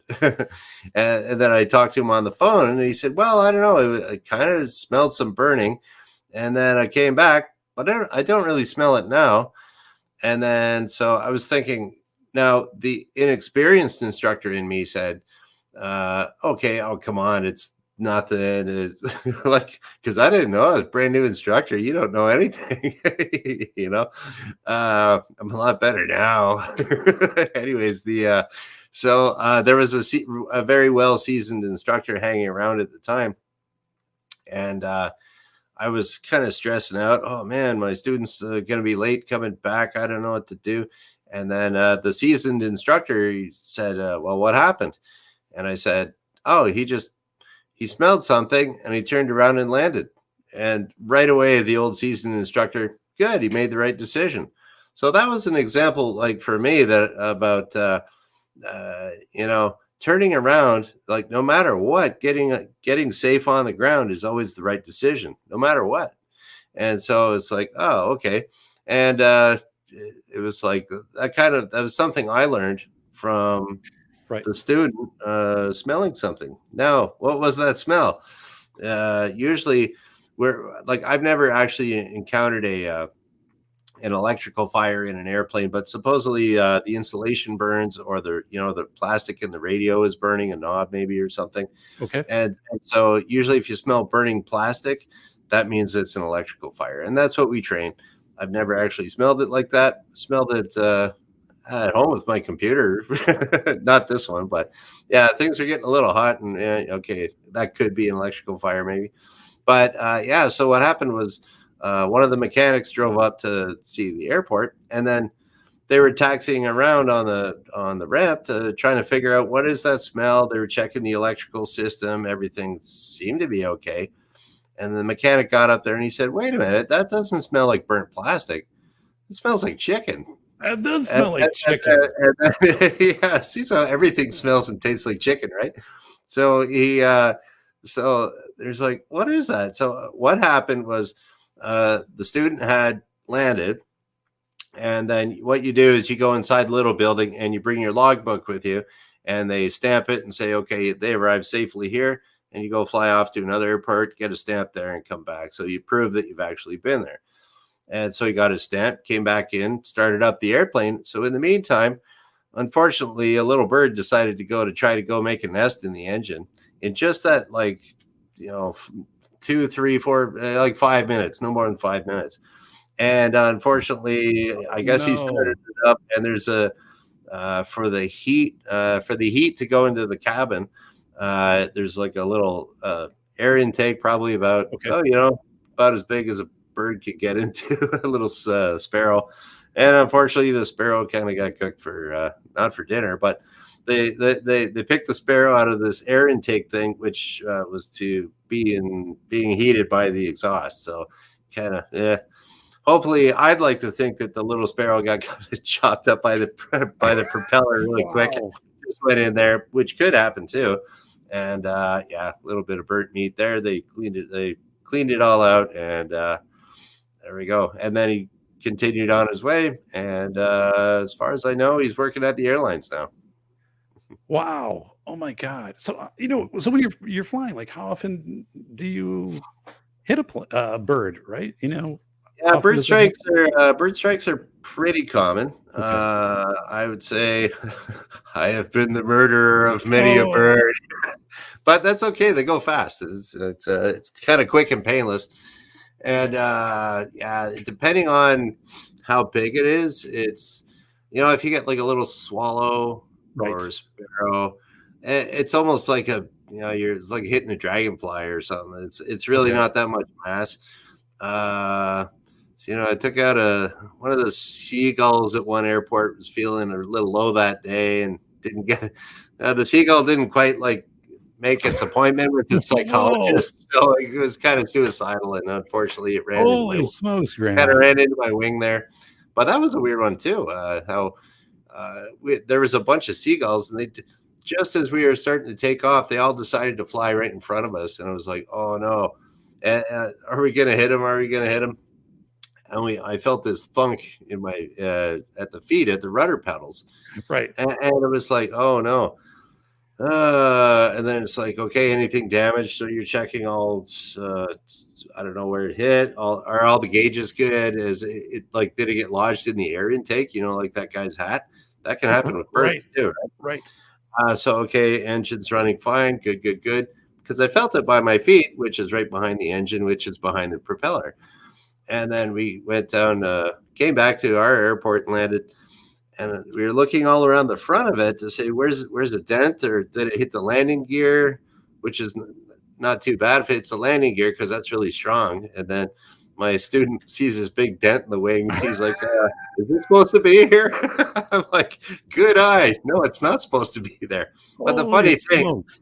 is that the bird that was hit on the wing, all the force from that traveled down the spar, and I could feel it in my feet. So it's kind of weird. It It's is just, weird.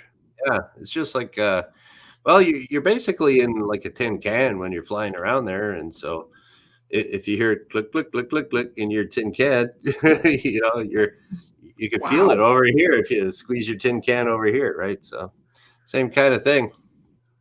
So generally, when you're out in public and birds are flying around, do they kind of know? Like they're like, "That's the guy that took out our uncle right there." Yeah, And then you see more of them and some turkey vultures, stuff surprisingly, like that. Dr. Perrodin, yes. And Actually, well, birds are actually really good. They can get out of the way of airplanes way better than we can get out of their way. The only thing I can teach about that is that if you make yourself as visible as possible, right. you can maybe put on your landing, like during the daytime, you don't really use your landing light, but if you see some birds, you can turn it on. They'll see the light. Might help out. Any type of strobes or navigation lights, that helps. Rock your wings a little bit. There's some movement, and whether it's the bird or the human eye, detects movement more than anything else. So you could do that, and generally, you'll they're really good at getting out of the way. They just see you and they fold in their wings and they just right down. It's pretty cool. It's neat when you get like a bald eagle do that. It looks really badass. Yeah. Holy smokes. Wow. We have a question here from Corey Slater. Corey's saying, Sure. how rare is the pilot's prayer? The pilot's prayer. Do you know what that is? It's so rare. I don't know what it is. All right, Corey, did you just What make is that the up? pilot's prayer? I think it's I bet you it's one of those things that's it's just kind of out there. What was it? Lord help me from something stuff. I wouldn't even want to try to do it. I'm pretty sure I've read it, but it didn't stick in my head. So, anyways, it's one of those things that gets All right. kind of sent around on Facebook and stuff like that every once in a while. But I do have it. It's short, so I'll say it. Okay. The pilot's prayer. Thank you that I can take to the sky, see Earth become small and fall away beneath me. Oh Lord, help me to fly with skill and diligence, to follow procedure, and to keep those I carry safe. Alert me to difficulties and dangers so that I have time to respond and pray. Doesn't really rhyme, like doesn't have a good kind of cadence, but I guess that's the prayer. Well, So- I don't know. I think Right. I heard a different version of that, but it had Nantucket in it. It did, yeah, apparently you have to know this to get your license too. So, whoa, Oh, dear okay. Lord, please don't Never let me heard screw that this one. up. I don't know. Here I am up in the air, and so, Graham, what? So people, people are so if you want to become a pilot, right? How much money do you need to set aside? How much time? So let's just say this is somebody's goal, right? They Mhm. want to get my pilot's license. How would they start to both fiscally do that, and maybe and there's a question too that works into this. Like someone will say, like, "Hey, I just bought like the new flight simulator for Microsoft, right? And I've been Mhm. flying like 23 hours a day here, on Red Bull, and I'm pretty darn good." So anybody, I Way just to go, man. like if I'm flying commercial, I have like an index card, passes up to the pilot. Hey, like, I've got 1,000 hours in on my Mhm. flight simulator in my basement. So if you need any help, but so I guess, how much do for money, for a time commitment, how long does it take from the day you start to maybe the day you probably would get your flight license? And so yeah, because I had no idea until I was watching your channel of how you'd go about this and what the cost of it was, and do you have to buy Okay. your own plane? Do you rent a plane? Do you steal a plane? Well, yeah, the funny thing about aviation is that like there's really no simple answer. How much does it cost to get your license? Exactly this much. It's no, it doesn't work that way. I guess it would be kind of like a safe range. You do. Uh, it would depend on where you live more than anything. So what I tell to anybody is that if you are interested in learning how to fly, find out. Just do a Google search on learn to fly, and then your town or your city. Uh, Google, Mr. Google will tell you exactly where to go. And then you go from there and you ask them. So, like, say if you're going to be learning, I know there's quite a big difference in cost between learning at a big airport, like, say, so here in Canada, it'd be like Toronto Island Airport. So let's say somewhere in the States, I don't know, like New York City or Chicago or something like that, where it's a very large metropolitan area. But maybe there's this little airport that's pretty close to it. I don't know. Pick the little airport by the big metropolitan area, and maybe there's a flight school there. Well, what you have to do is before you're going to be doing any flight training, you can't be doing that all over the city. So you got to fly to somewhere like out in the country or over the water somewhere, Okay. and do all your maneuvers there. So that can take a while. It's all you're getting charged by how long the engine is running.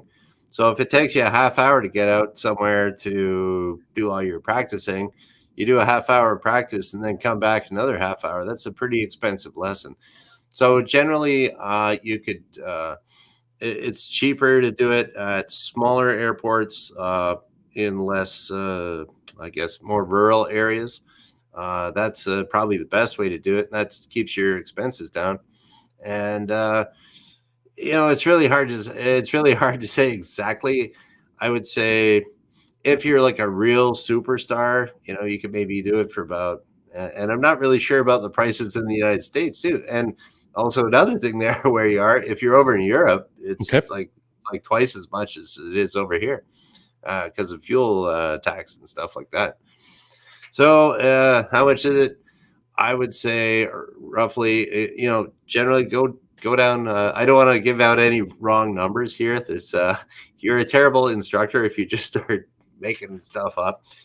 So I'm not going to do that. I'll just kind of say, okay, at your local flying club, Right. your local flight training unit, your whatever flight school, call them up, and ideally, you can see how complicated it is for me to explain this stuff. So it's probably Sure. best to call them up on a telephone.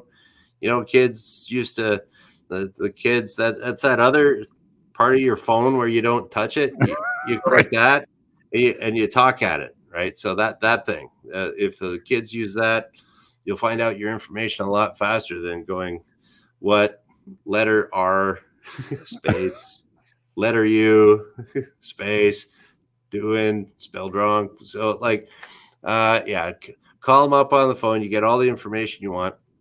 And it's if you want to do it just to fly around for fun, I would say you'd have to have like a pretty good job. A lot of people that can afford to learn how to fly, and then they just fly around for fun. A lot of people, computer jobs, engineering, stuff like that, nurses, teachers. They got to have like kind of an okay job to afford it, because it's pretty much it's kind of a rich man's game. It's you spend a lot of money on it. If you want to get into it to do it as a job, well, Yeah. you're spending a whole lot. So put it that way. You're spending about as much as, I don't know, a quarter or half of a house, depending on where you're living. Whoa. Yeah. Okay. So I just Googled my town and Okay. learn to fly, and this is what came up, right? And it's saying that how long does it take to fly? So it can take it takes to earn a private pilot's license somewhere between 45 and 55 hours of in-flight training. Is that Mhm. accurate? Okay. Yep. And Yeah, that's all right. But it usually takes a lot more.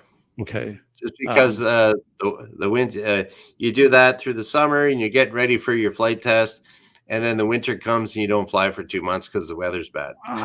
Right. Different story if you're down in Florida. Florida is fantastic for getting your license. They'll rip you through from 0 to hero in like, I don't know, 8 months.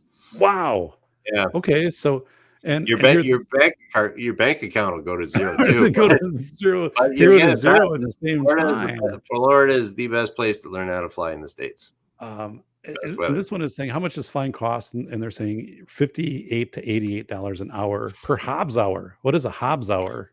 Okay, anyone that's ever run any type of mechanical equipment, like loaders or backhoes or something like that, a Hobbs is a brand name for a little meter that it kind of clicks over in increments of 0.1. So every time your engine is running, the little meter starts running, and they charge for airplanes. They charge by every 6 minutes is 0.1 hours, right? So if you got a 1.5 hour flight, would be 1.5 on the Hobbs meter.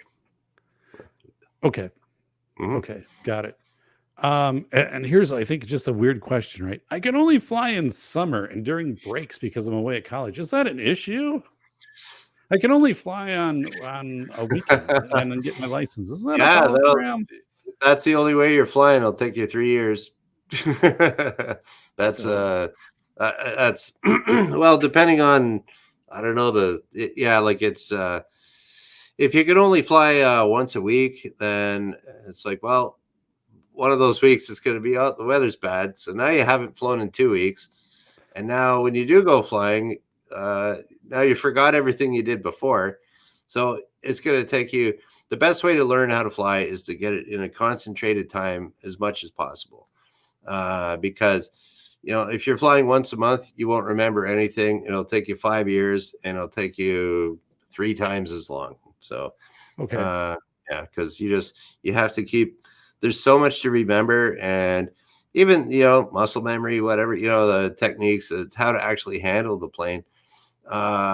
Your brain will forget that, or you'll get rusty. You'll regress a little bit before you can go ahead. So, yeah, it's like, I don't know, try doing calculus and only do calculus once a week. See how well you do. Yeah, that's why I never took calculus in high school or college. Mm. But oh my God. So you talked about if you want to become a pilot, like if you're thinking this could be a career for you. And Mhm. my neighbor, like 10 years ago, Eric. So Eric was, got his pilot license and started to fly commercial airlines, and he was in his mid 20s, and newly married. And after maybe 3 years of that, he stopped because he told me I'm just away too much time, and then he left that and went into Yeah. finance, right? So Yeah, it happens to a lot of people these days. Yeah. okay. So Mhm. maybe, if you can let people know, okay, so you're interested, what are some options of, because I mean, I think people try to think of being a pilot as kind of being an over the road trucker. Like I can leave in the morning and be home at night. Well, okay. I don't know if that's true, No. but then how does this, Okay, how does well, it work? I can tell you a little bit generally about the life of a pilot. So that was one of the reasons why I wanted to just stay being a flight instructor. Usually, flight instructor is kind of an entry level job. Surprisingly enough, that's the way it is. You'd think you'd want the seasoned guys teaching everyone new, but you have the newbies teaching the newbies. Oh well. And then so that way I'm home every night, and so if you're all old, domesticated like me, and like hanging around with the old lady, yeah, there we go. It's good for me. But I don't have any kids, but if you did have kids, I know, yeah, quite a few instructors that they've done it for their whole career, and they got to take the kids to the hockey game, and some of them, the instructor, or maybe even, instructor is pretty much the only one that you're going to be home at night, pretty much every night. The odd time you might have to go off to a conference or do a test or something, but generally you're home every night as an instructor. Especially if you're starting off in any type of airline or commuter airline or something like that, you're gone. You're working like crazy. You're massively jet lagged. You're super tired. You don't make any money. And so if you got a wife at home that's pissed off because you never spend any time with her and the kids miss you, Right. it's tough for people with kids. I mean, yeah, you're away for a long time. Daddy, don't go to work. They hear stuff like that. And it's like, that gets to you. But, you tough it out, and hopefully your spouse is good enough to stick around. And it generally, unfortunately, the family life, if you're like, it's not all happy, ooh, being a pilot. The type of person that has to want to be a pilot more than anything else, more than family, more like, oh yeah, you're gonna divorce me? See ya, I'm flying. Yeah. And Yeah. like they are so dedicated to that. And you'll find all the guys that are working at the airlines that have been there for 10 years. They're like, I'm not dedicated to it like that, but I mean, they've been like zoned into this for years and years, and there's no breaking them out of it. So that's when the pilots get AIDS. Have you heard about AIDS, Doc? I don't think in the context you're Ah, saying. So okay. Well, context means a lot here. So okay. AIDS in aviation is aviation-induced divorce syndrome. Oh my goodness. So Yeah. yeah, so it's yeah, there's a lot of pilots out there that got the AIDS, unfortunately. But they don't care. They'd rather be in a plane. So Right. it's kind of like you got to be a little bit. I wouldn't say obsessive about it. I think it's almost like just my psychology background, and I don't know. It's almost like an addiction. The pilots are addicted to it, where it's something that gives them so much joy, and so they're so I don't know, they're so up for that dopamine Right. hit. It's Right. God, I love feeling happy by flying my plane. That landing was fantastic. I need that. I need that hit of dopamine to feel good. I need that landing, and it's like they're kind of chasing the high, just like a heroin junkie or something, Yeah. Yeah. and there's a lot of and just recently I was kind of thinking about this, where you're chasing that flying dopamine hit, and just like just like all the junkies and the meth heads out in my alley behind my house, it's like they're like you'll give up, you'll sacrifice all your money at first, and then you're going to be having problems with your relationships. Right. It's just like a cocaine addict or something. It's you got to watch that. So all things in moderation, even aviation, I think. How much is a private plane? Like, just roughly, if someone's like, I'm in the market here for a private plane. So what is it? 150,000? Is it Yeah, 250,000? Is it? well, how much is it for a used car? Same type of deal. You can get some really cheap little ones. Uh, I don't know. You can buy like Donald Trump's old airplane for like what, 10 million or billion or whatever the hell it is. I don't know. Uh, yeah, I would say.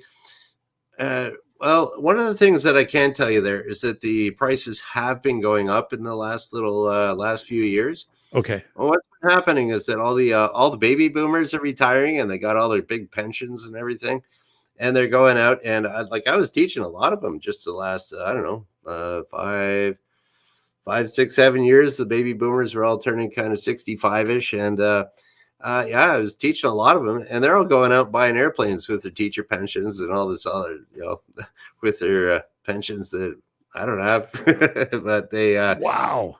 and so they've been driving the prices of used planes up, and because all the boomers are learning how to fly, and the boomer pilots have all retired, there's a huge demand for flight training airplanes. So all these little planes, there's demand all over the place, and Okay. so probably I'd say for I don't know, some average Joe Blow little plane in the United States that you'd buy would probably be, I don't know, if you want to have like a little 4-seater Cessna or something like that, you're Yeah. probably looking, I don't know, now it's probably about 100,000 Okay. bucks. Uh, And then whereas maybe 7 years ago, that same plane might have been 50 or 60,000. oh, wow. So yeah, it's gone up a lot.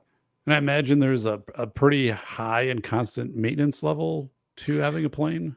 Yeah, you have to have a manual or manual. You got to have an annual inspection, so that's every year, and that'll cost you a certain amount of money. And anything that breaks on an airplane is way more expensive than what you would have on a car. Like I remember where I used to work, we had a tail strike. Not really so much where someone landed, and they kind of just dragged the tail a little bit on the runway. So there was a little eye bolt, so it's like a little bolt with a circle Yep. on the end. So that's where you put your rope in there to tie it down.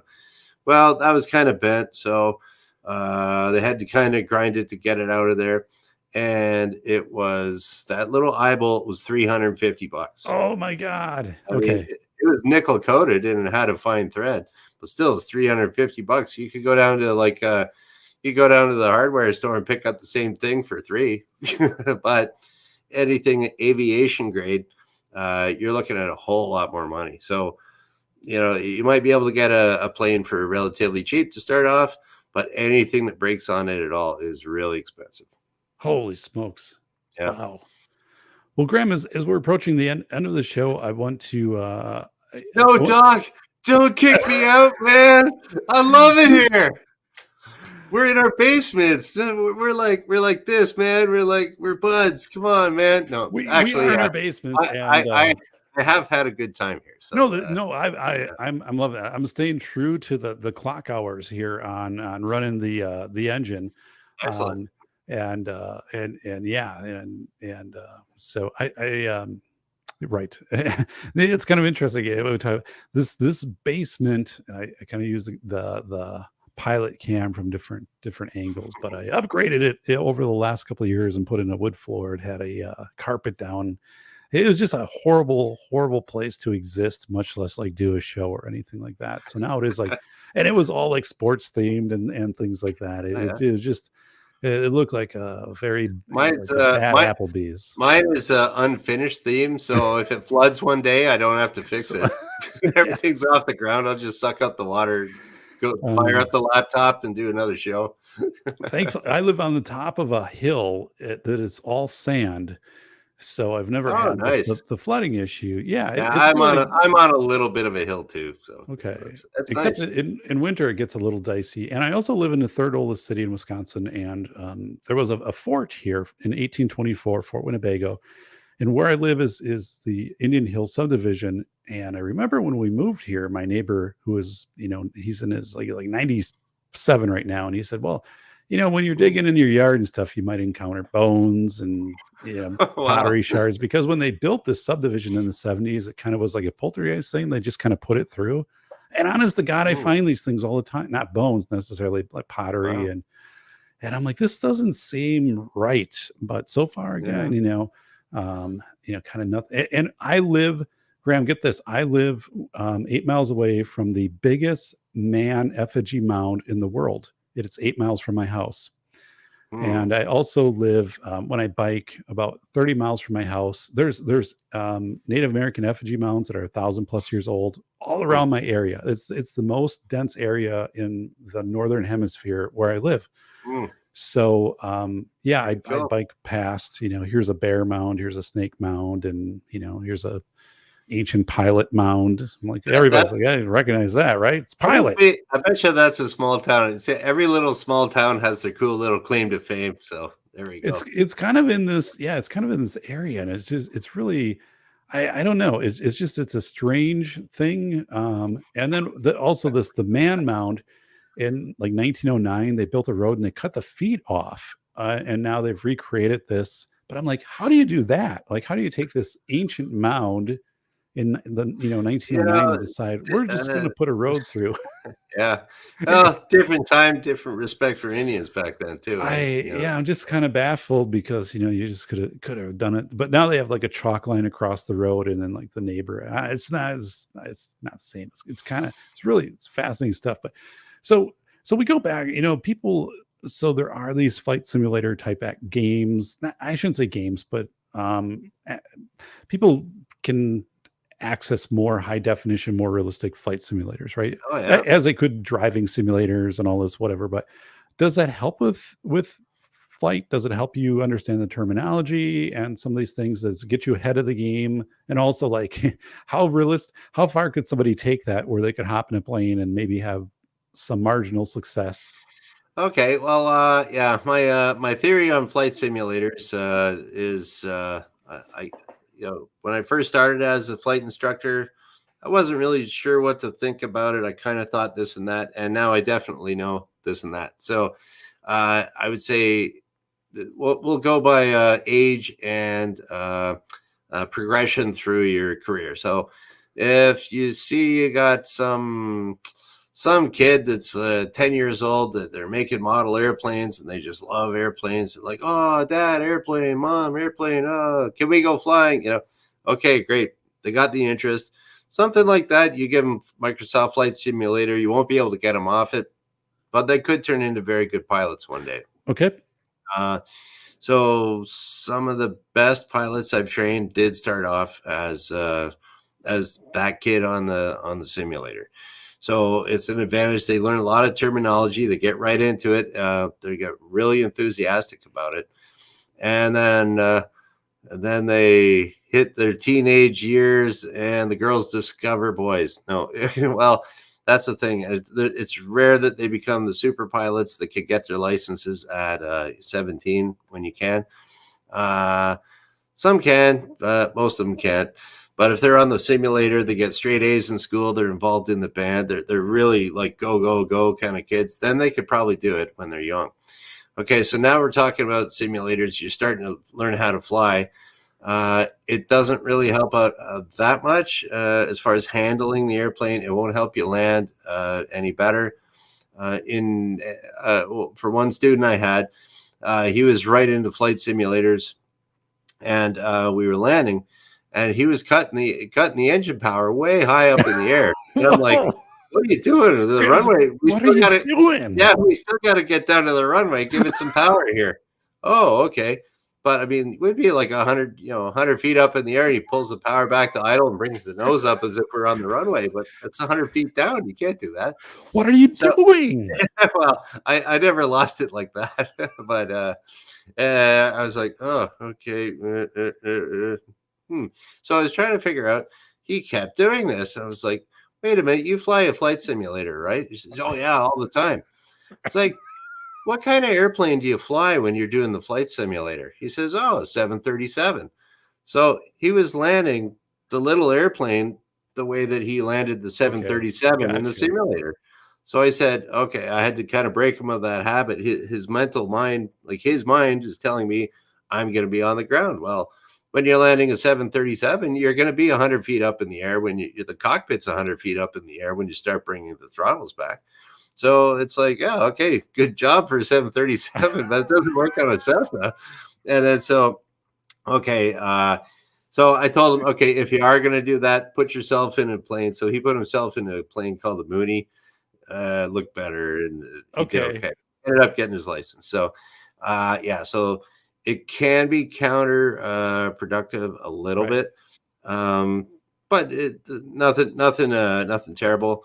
And then as you go on to, if you're doing instrument flying, which is if you're flying just with sole reference to the instruments that are in there, like maybe it's at night in cloud, anywhere, snowstorms, anywhere where there's zero visibility, you could still fly relying on your instruments.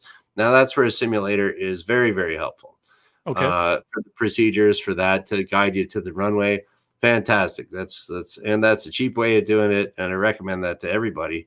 So they're at different stages of your flying training.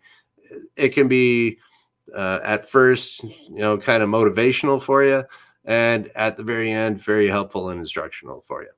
And you were saying like an iPad, right? Like a pilot can have an iPad in the cockpit and be pulling up radar, and also like that could be really intimidating, like because it could seem like everybody's around you and really they're over and different elevations, and like, oh my god, we were talking before about that, how some people the technology is amazing now for that you can get on your iPad. You got weather information, live time even, and all kinds of GPS and doodads and thingamajigs, and finding all the other that's the official pilot term, by the way, doodads and thingamajigs.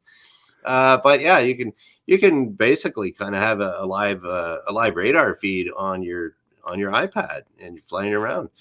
And so you'll kind of fall into the trap that a lot of air traffic controllers are in there too, depending on how tight you zoom in or how wide you zoom out on the radar. You could think that like you could be flying around on a beautiful day. You should be looking out the window, enjoying your day, but you're looking at your iPad, because if you have a screen, you look at screens, right? So you're looking at your screen. Oh my gosh, there's airplanes around. We're gonna hit it, and it's like, where is it? Oh, it's 2 miles over that way and 1,000 feet high. Well, you can't even you can barely see it. Maybe if you're looking for it. So, but you're going to freak yourself out if you just think, this guy's coming right towards me. It's like, yeah, that's Delta. They're at 30,000 feet. You can see his, see the contrails up there. But on your iPad, whoa, here he comes. So yeah, it's I still always trade it. I'm kind of an old school analog kind of guy, and that is ideally what you want to get into a student at first, is look out the window, and then and add all the technology onto it later after that. So tell us about Super Pilotish and your channel. And by the way, so Graham has some videos he produced back in these are some animated videos back in 2010-11, but there is one I forget the name of it, but anyways, it's a veteran pilot and a younger pilot, and it's about 1.5 minutes long. My god, I've given it 100 views in the last. I think that was Young Pilot in the Big City. It is absolutely hilarious, and those have a ton of views. But now you've been doing regular shows here for what about 5 6 months, and what are you trying to accomplish with the channel? What are people going to receive when they subscribe and check out Okay. Super Pilotish? Yeah. So yeah, the whole history of the Super Pilotish channel was I was just kind of in between jobs years ago, and I found this little thing called Extra Normal, and it was free back then, and it was just like, oh, I could type in this text, and I could do this and that, and I make these little cartoons. So I stuck them on there. Hey, here's this YouTube thing too. I'll stick it on there, and I didn't think about it for years. And then a little while, or actually, no, at first when I stuck it up there, I got an email from a friend of mine, and he said, "Hey, you got to check out this cool video." And he sent me a link. It was my video. I was like, "Wow!" Right. And then I didn't think anything about it for years of being a YouTuber. I was busy trying to manage a flight school and do some other stuff there. And yeah, so I was. And then one of my instructors came to me. He said, "Oh, you got to check out this cool video." And it was one of my little cartoons. So, and I thought, wow, these, that's at the bottom. My original cartoons, there's like getting tons of views. So I thought, well, when I did want to get to be a YouTuber kind of guy, semi-retired doing this, maybe bring a little bit of cash in once I get super famous and get super chats and stuff like you guys are doing. Or well, you will be doing soon. And Hopefully. then, yeah, and then so I was like, well, I could do that.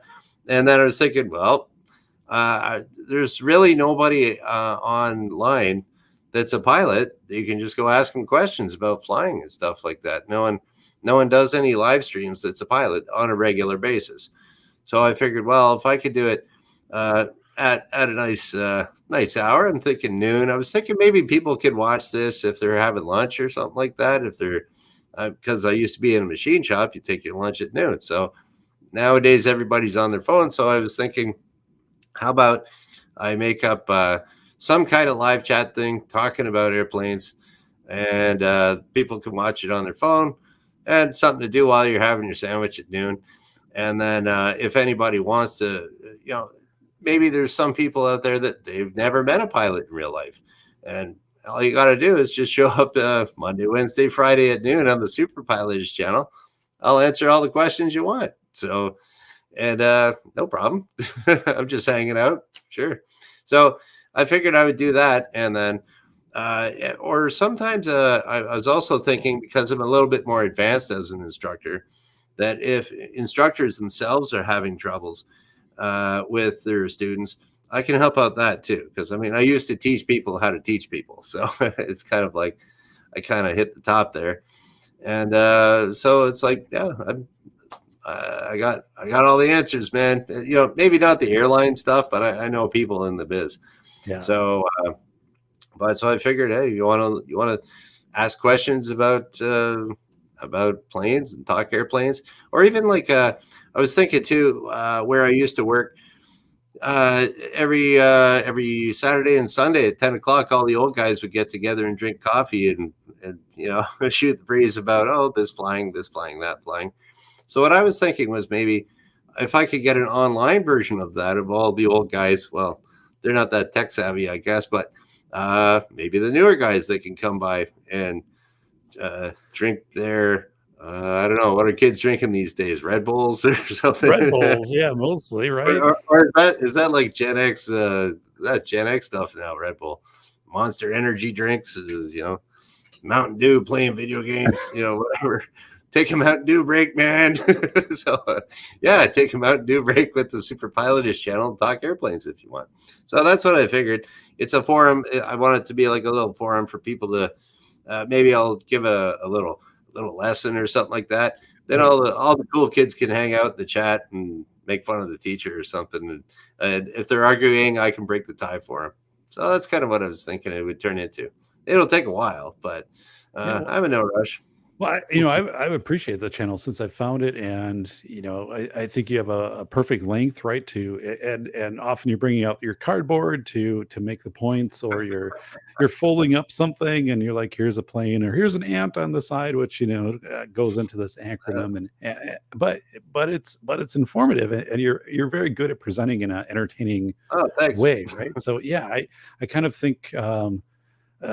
You have a Scott Adams, quality in the way you present. I don't know if you follow Scott Adams Says or, Mhm. Dilbert and stuff like that, but I Oh, find yeah. it very similar. So, I'm like, whoa, I'm this a is pretty really, good Scott Adams fan. this is, this is really cool. And so, Bacon has put the link out there, and it will be in the show description and into the Great. blog post of finding super pilotation. And as I said, I'm hooked. And even today, you had released here's the DVD, and here's the field test of putting can you reflect light and be detected? And you're like, absolutely not. And then all the DVD makers, kind of got together, and they're like, this is crazy. This guy, the Memorex or whatever, they got together, and they're like, yeah, we I got to don't take know. this guy out. I don't know. It's how we Yeah, sell half our CDs for safety. I'll be banned from like places that sell DVDs Right. now. I'll be like silenced. That's really the DVD market is Or, safety. It's not or about like I music. put in my password and it won't record on my DVD. I'm like, oh, they silenced me. But Oh my God. I'm just telling the truth, man. It doesn't reflect. It's never worked for anybody, yet it's been, and we kind of talked about that. If you're taking a DVD or a CD, that's kind of a fragile, larger item to pack. Like that would, a shattered CD or DVD is a pretty messy Yeah. thing to deal with. Hey, you can cut yourself on that too. It snaps in your backpack. Where's that thing? You just, right, you created right a down. ninja. I knew a guy. He had to go to the one of my friends. He had to go. He got like all these stitches down his hand just because he was taking like regular plastic out of the garbage. You know how you get like I don't know tools and stuff, and it's all Right. really hard there. You got to Right. get a knife and cut it off. You can't just bust it apart. He was reaching in the garbage for something and just sliced his hand right on that plastic. It's like you can do Holy that on the smokes. DVD too. So they should put warnings on those DVDs. It's not safe, man. We're safe obsessed here over at the safety doc. Yeah. Man, I have a shredder in back of me from I think the early '90s, and it has a slot in the top for CDs or DVDs to shred. Mhm. And Yeah. that thing is industrial. I mean, you could if you took Nice. the engine out of whatever is running that thing, man, you could get a plane going because that will not grind down no matter what you're jamming Yeah, through. they it. I don't mean, make them like they used to. that is if this house is rated, for safety doc, secret documents here on safety, like that will consume all of it in about 30 seconds. I could Ah, take all cool. these file cabinets, probably take my book here and shove it down. By the way, so I have Well, don't shred the velocity of information. That's an awesome book. I will. Well, yeah. If you wouldn't mind, so you read the velocity of information. Yeah, I've been lazy about putting a review on Amazon. It's Really good though. it's really perky, or not perky. It's quirky how they do international reviews because people in Canada have contacted me, right? And they've said, from Squamish or wherever, and they're like, I posted a review and it's not showing up like from my friend in the States. I have no control over that, right? It's Yeah, Amazon. I wonder if there's a difference between Amazon.ca or There like is. Amazon. Because people Okay. contact Well, me and they're like, there- I'm in Arab Emirates, and I left a review, and then they get mad at me, and they're like, and then they're like, is this Graham? Did he a part of, is he part of doing like your web stuff? I don't know. Did he used to work at Amazon? I think he still does on the site. He consults, and Well, then it no kind one, of turns no toward one you. that ever worked at Amazon would ever have a grudge against them, right? So, but if you wouldn't mind, what inspired you, or were you forced to do this? I mean, was it like some kind of this or a year in prison? Or No, what no. is It was actually like, well, I was thinking, who is the safety doc guy and what's his real agenda? That's what I was Right. thinking. He's got an agenda. I know he does. No, it's like I just thought I'd check it out, and so thanks for sending that to me. It was, I would say, my informal review of it would be, I was kind of thinking about the exact same thing that you were doing when all that stuff hit, it was like, this should be chronicled somehow, exactly what's Right. happening. But I like the way that you chronicled it in a way of what decisions were getting made, what information we were getting, because that was a big deal where Right. nobody knew what was what. Was I heard this, I heard that, I heard that, and I guess for myself it was a little different than most people because everybody lives on their phone these days, pretty much, but I don't. So it was kind of weird seeing everyone freak out. I'm like, what? I'm I'm out in the back drinking a beer, watching my tomatoes grow, and everyone's freaking out. And there's like squirrels running around and birds are flying. It's like, what's the big deal? Like Yeah. I don't know anyone. No one I know is doing anything weird. So, uh, anyways, I think everyone did the best they could with what information they had. And I like the way that you kind of put it all together in kind of a sociological, psychological way that I think can be pretty helpful if there's anything like that ever happens in the future, and what you could look forward to and anticipate maybe. That's kind of my take on it. Was there any like particular story? Graham's like, damn it, I didn't read the book. I just told Doc. Now now I gotta you need a book review you need me to do a book review to prove that I actually took in the content. Was there like Okay, the crab boat guy? Like, a lot of people say like Robert Travis's story, like really, kind of stuck with me. Yeah, I've heard that was even before I read about that book. I knew that Okay. was a really dangerous job that paid a lot. But let me see. I'd say probably the thing that really, I guess that kind of comes to my mind that everyone was so stressed during that time, and a lot of people had troubles with. People know people that committed suicide or tried to, or Right. it was tough for a lot of people, losing their jobs, doing, it was you're essential, you're not essential. Right. I know some guys that are, musicians, and they were out of work for a year, and what do you do? And so, so it was kind of like, it was interesting to, where was I going with this, or out of work? Oh, about how, sociologically, what was it? It was after 90 days, people start doing like group things that make them, deal with the stress. Right. You gave the example of how people left their Christmas decorations up a lot Yes. longer. Yeah. I noticed that too. And, what you could anticipate after 90 days, there's got to be some kind of thing, banging the pots over in England for the healthcare workers and stuff. Exactly. Yeah. And it wasn't really so much to do with the health at all, but for morale. And Yes. so it was like that was something interesting that I could see. If say we're going through like I'm thinking in my mind, if I'm extrapolating off of that, you'd be, let's just say we have an absolutely brutal, recession, depression, or something like that. Right. Well, anticipate 90 days from now, we're gonna have a party. So Yeah. No, and so I appreciate that one, right, you read the book, and when the whole kind of 2020 stuff kicked off in March, so in my first book, School of Errors, has 3 chapters devoted to 9/11 and the harbor rescue of 500,000 people in 9 hours, and I worked with the New York City Department of Planning and the whole psychology, right, of why did people believe when they went to the harbor that the boats would be rescuing them versus the boats would be coming in because they were terrified that they were going to be attacked? So the boats were putting to shore. So like, how did this rescue actually manifest? And so one of the things I remember very clearly is people saying, when planes, for example, were grounded during 9/11, it gave astronomers a rare opportunity to go out and to get some, footage, right, or whatever that they couldn't do because otherwise it would be interfered with by planes. There was less cloud formation. Yeah.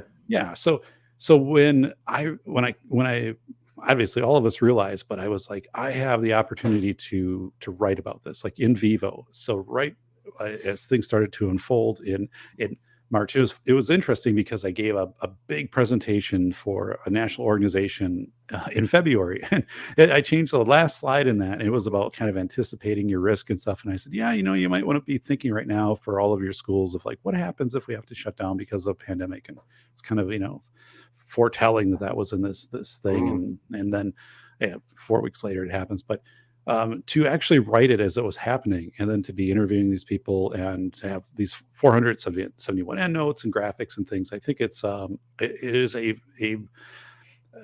fascinating kind of archival document, 12 interviews, so it has this conversational tone. But I'll go through, Graham, and I'll go and present about the book. I'll go places, and when I talk about essential and non-essential, more than half the people in the audience be like, "Oh yeah, that did happen," and I'm like, "Whoa! Like, how do you forget that? You woke up and you were deemed Yeah. essential or not?" And I think there's this huge psychological blocking out, right? So I kind of replay things in the book, and there's a chronology of the book, and I don't think people dealt with a lot of the emotion. And I remember walking in my neighborhood, and my neighbors next to me, they're 80s and 90s, and they would come out like halfway on their driveway, and I'd be on the street, and they're like, "Is this the safe distance, right? Is this how we're supposed to go? And how's it going for you?" And I don't know, and and all this stuff. And are your stocks going down? I'm like, "No, I only invest in Canadian companies, so we're all good." And they're like, "Really?" I'm like, I have no comment on that. "Fortunately not."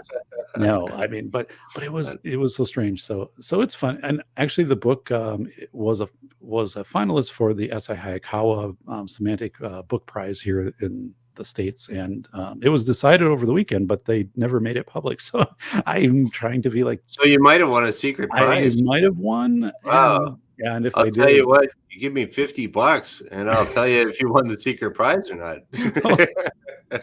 so I was kind of like Yeah, throughout the just send day. it to my Nigeria post office box. It'll be right over to you. But so we'll see what happens. But it was I don't know if it was, I would say, therapeutic, or it was what it was like to write the book in the moment. You can laminate everything to context and time, where like forensically, if you were to go back and write about it, you would have so many things that you would be missing, right? Oh, That were yeah. captured in the book. Well, So one of those things you were talking about, just how you'd mention it to somebody and they say, "Oh, yeah, I forgot that happened." right. Yeah, everyone forgot about the mu variant. Remember there was a mu variant that everyone looked at and they're like, "How do you pronounce that?" It's like, Right. is it mu, mu, mu? What is that little, what is that thing? And then it disappeared. And everyone forgot about the mu variant. So that was something that was really going to kill you, but everyone forgot about it. So I guess it went away. So, It and is. It is. but I read that somewhere, and it was like mu variant. It was like boom. It was totally gone out of my head until I read something about it like months later, and it was like, whoa, I forgot that was a big deal when it came out. Right. Because the only reason I remembered it was because you couldn't pronounce it. So it was like the mu or mu or what, but it just like it. I don't know what it was. Maybe the velocity was too fast and it went through one ear and out the other. So, anyways. And and from the book, once you hit 90 days into a chaos situation, people really start to trim their attention, right? And they do crowd in. They're like, "I'm not going to go out and do these types of things, and I want to have comfort items." And so sold out of potato chips for months. right, as you're interacting with people, just in safety. And I would work with, I was still teaching my university courses at the time, someone online and others, we would all be masked up and socially distanced, at which I realized I had a hard time teaching in person with a mask for several hours. I just like keeping my stamina up and stuff like that versus, now we're not required to be masked, but it was just, I spent a lot of time teaching people and making them aware of, right now you're dealing with people who are at a finite voltage point, right? So they're saturated. They're not going to go any further. So you need to meet them where they're at. Like, so if you have all these initiatives, you have to pull a lot of them off the plate, like how, and just focus on, how are they doing? Give them a chance to talk, make sure that they're not working 24 hours, because, that was something too, of your 8 to 3, 8 to 4 day, really got messed up, and people just were checking email all the time, working remote. So there's a lot of neat. So I listened to the book over the weekend in the audiobook version, and I'm like, oh god, it's narrated by Ben Hawk, who's a professional actor. So it also has that so School of Airs was narrated by me, so it's a much easier price point to get into, because I am no professional narrator. And even as I go back, I'm like, how do I even pronounce like this word? Or I had some weird I get hung up on, and I'm like, let's just go with it. But yeah, Ben Hawk and narrated Velocity of Information. But it was cool. Like, have you ever written anything, any stuff to be published or blog posts? You got a blog going out there? Superpiloters.org. No, I don't know. It's here and there. I've dabbled in little stories here and there, but for maybe that kind of shows up a little bit in my little cartoons, that it's a little bit of a storyline and a little bit of a hook for your punchlines or something like that. But generally, I don't really write anything. I do. I'm just gonna. Well, I don't want my life to turn into something where I'm just living on a phone or living on a computer or something like that. Right. There's no shortage of the time suckers that could just like, I could check Facebook all day, I could check Twitter all day, I could check Instagram all day, I could plug my head into TikTok and just get totally whacked out. I could watch YouTube all day. So I guess I'm of the generation where you still got to go out and smell the roses every once in a while. So, right. And I don't want to. Like this, I don't want this YouTube thing to turn into some kind of 80-hour-a-week job. That ain't happening. I don't pay myself enough to do that. Right. So it's like, and so basically I just said, I've made like 3 posts on Twitter that I don't even know how to use that thing. And just go to YouTube. And I made up this website that looks really bad, but because I did it myself, it really shows. So my website is, before I started my channel, I was reading this book. It was called The Lean Startup. And what they talked about is like just to get the minimum viable product out there. So if you look at my website, that's a fantastic example of the minimum viable product, because there is nothing maximal about it. There we go. I'm in the basement. I got that picture off the internet somewhere. And it's just random garbage I put up there. But I put my post office box there if you want to send me some cardboard. And that's about it. So this is. And that's just some template that is, okay, do this. Okay, the information's there, minimum. And one day. Oh, this lady, though, if you've seen this lady says, Super Piloters has changed my life. His basement is not finished, so I will not finish mine. Super Piloters has saved me thousands of dollars because I'm cheap like him. That's right. Well, what's her name? She didn't put it out there. And she's also from the internet without a T, which is kind of like an older version of the internet. Oh, yeah? Let me read that up close there. From internet. Oh, you know what? My girlfriend got that the other day, too. But the internet, that's right. Well, that's the way it sounds, right? So anyways, that's a... So here's your... if you want to get a bigger picture of her, you just go on Google and type picture of girl. And then it's like free picture of girl. Okay, good enough. That's her. I don't know who she is. And I wrote that myself if you didn't figure it out. But and I appreciate your sense of humor. I mean, that thanks is thanks for the nitpicky spelling that. I will fix that. My minimum viable product is going to make that one incremental move that's going to put me right over the top now. Thanks, man. When I was teaching last fall, as I was starting to build out my syllabus and stuff, and whatever it was in August, like I sent out some stuff to students and say, here's the books you have to get and whatever. One of my students, and I don't promote my own website in any of my classes, but he said, hey, I was just doing a search for you, and do you know your website has been hacked by like a pharmaceutical Viagra type thing? I'm like, what? And I went in, and my God, it was like whole thing. So I had to get a hold of my website. Were they giving you a commission at least or anything? Oh no! I'm like, it was really bad timing because I had other kind of professional things that I was doing at the time, presentations, and I'm like, you have to go in and fix this, and they did, thankfully, and now everything's back to normal. But I didn't know. I typically don't go and search the site from the net, and that's the way it would show up. I don't even know how many people actually go to websites anymore. It's just kind of. I don't track. You're right. Like my website is, I think, good, but it's the same website from 8 years ago. I just continue to update the blog post, and right. No one ever asks you where's your website. I don't get asked that anymore. I don't know if I ever got asked that, but I don't know. Only us old guys have websites. Remember when you had to type in www dot back in my day? Oh my God, that is so funny. Yeah, now that you mention it, I don't have any trackers on the backside, but yeah, it probably gets like 3 hits a year or something like that. Eh, So, whatever. uh, It's so there. so today's show has Graham Wilson from Windsor, Ontario. Mhm. So we've been talking about super pilotage. He's passionate about flying.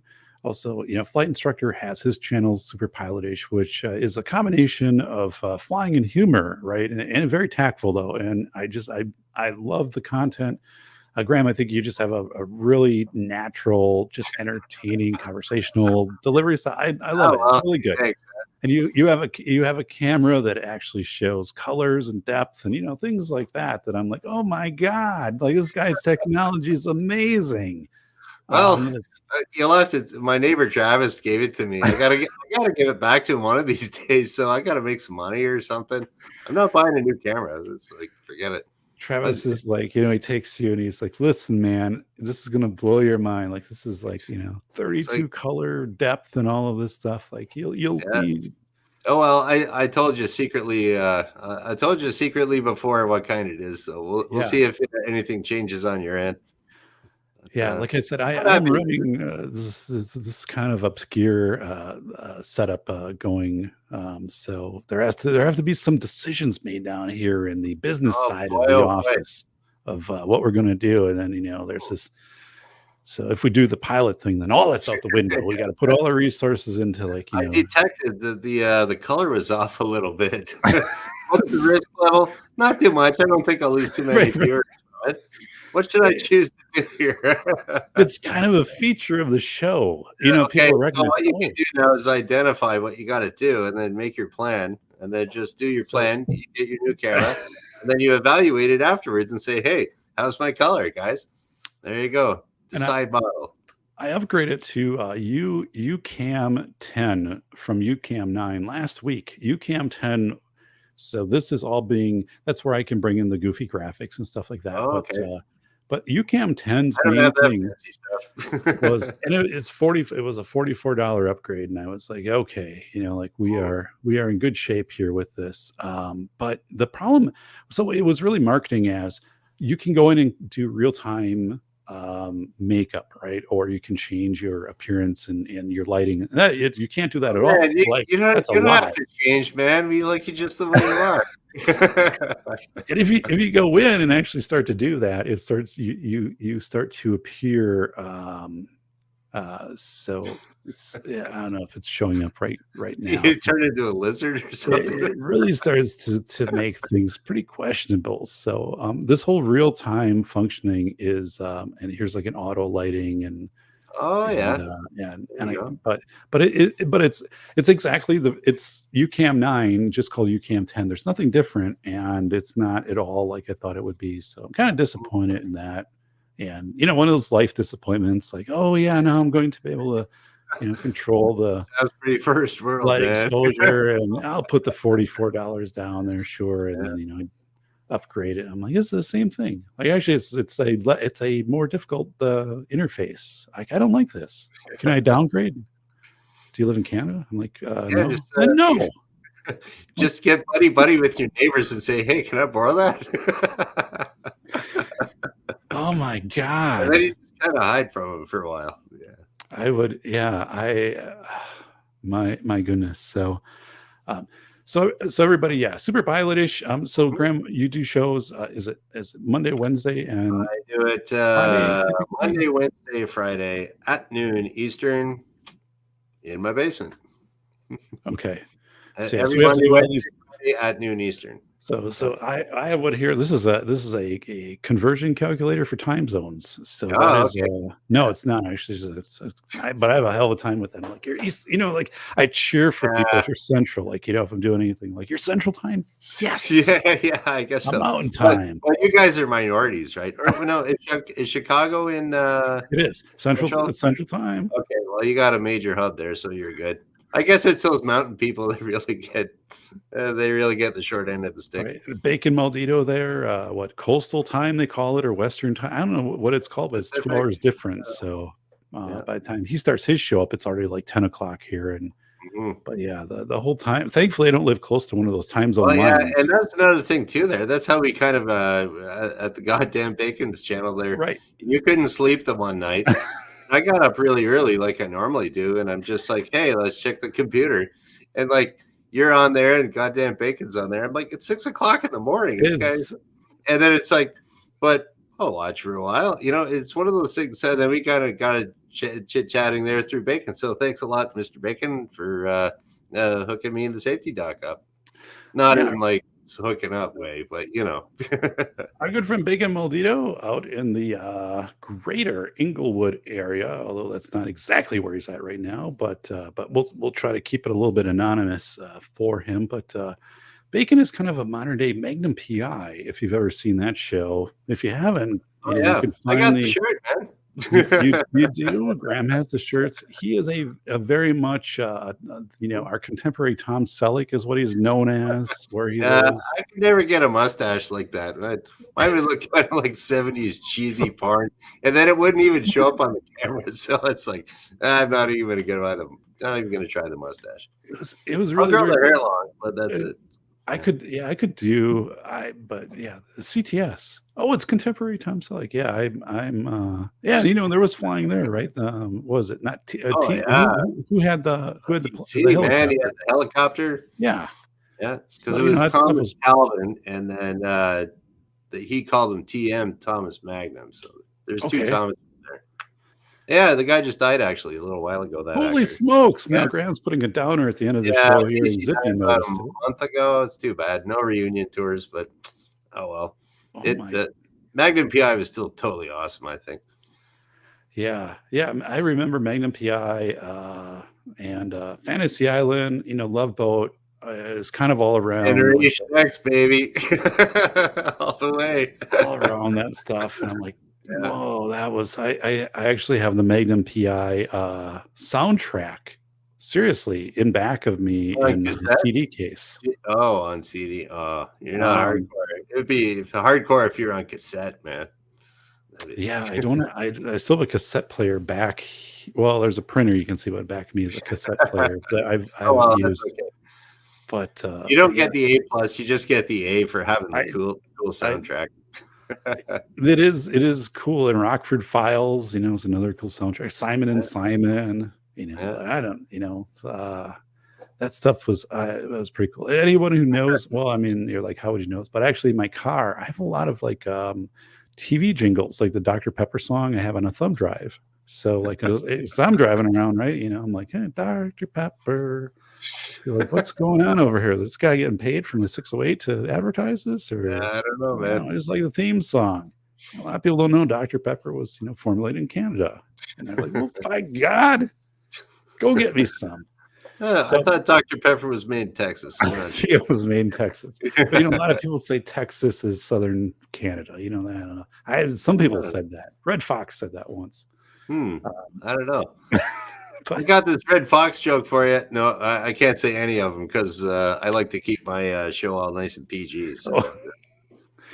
When I was teaching on Saturday, so kind of like what we're doing right now. This is very much how it is 8 hours when I'm teaching a university law class, and people don't expect that coming in. So I immediately have to say, this is going to be like 8 hours of edutainment. Like it's like Willy Wonka at the start of Willy Wonka and the Chocolate Factory. Nothing is going to be dangerous. It's going to, but there's going to be twists and turns around every corner, and I also have to kind of preface to people, like I might just stop in the moment and say, go on your computer and bring up your board policy on like whatever if you're trying to search off property for a student or something. Is there a board policy? Is there whatever, and then people kind of adjust, they calibrate to that. They're like, okay, like this is the way I said, I'm genuinely this way, and I think it's good for us as a class to have this kind of level of energy, and I really love doing this.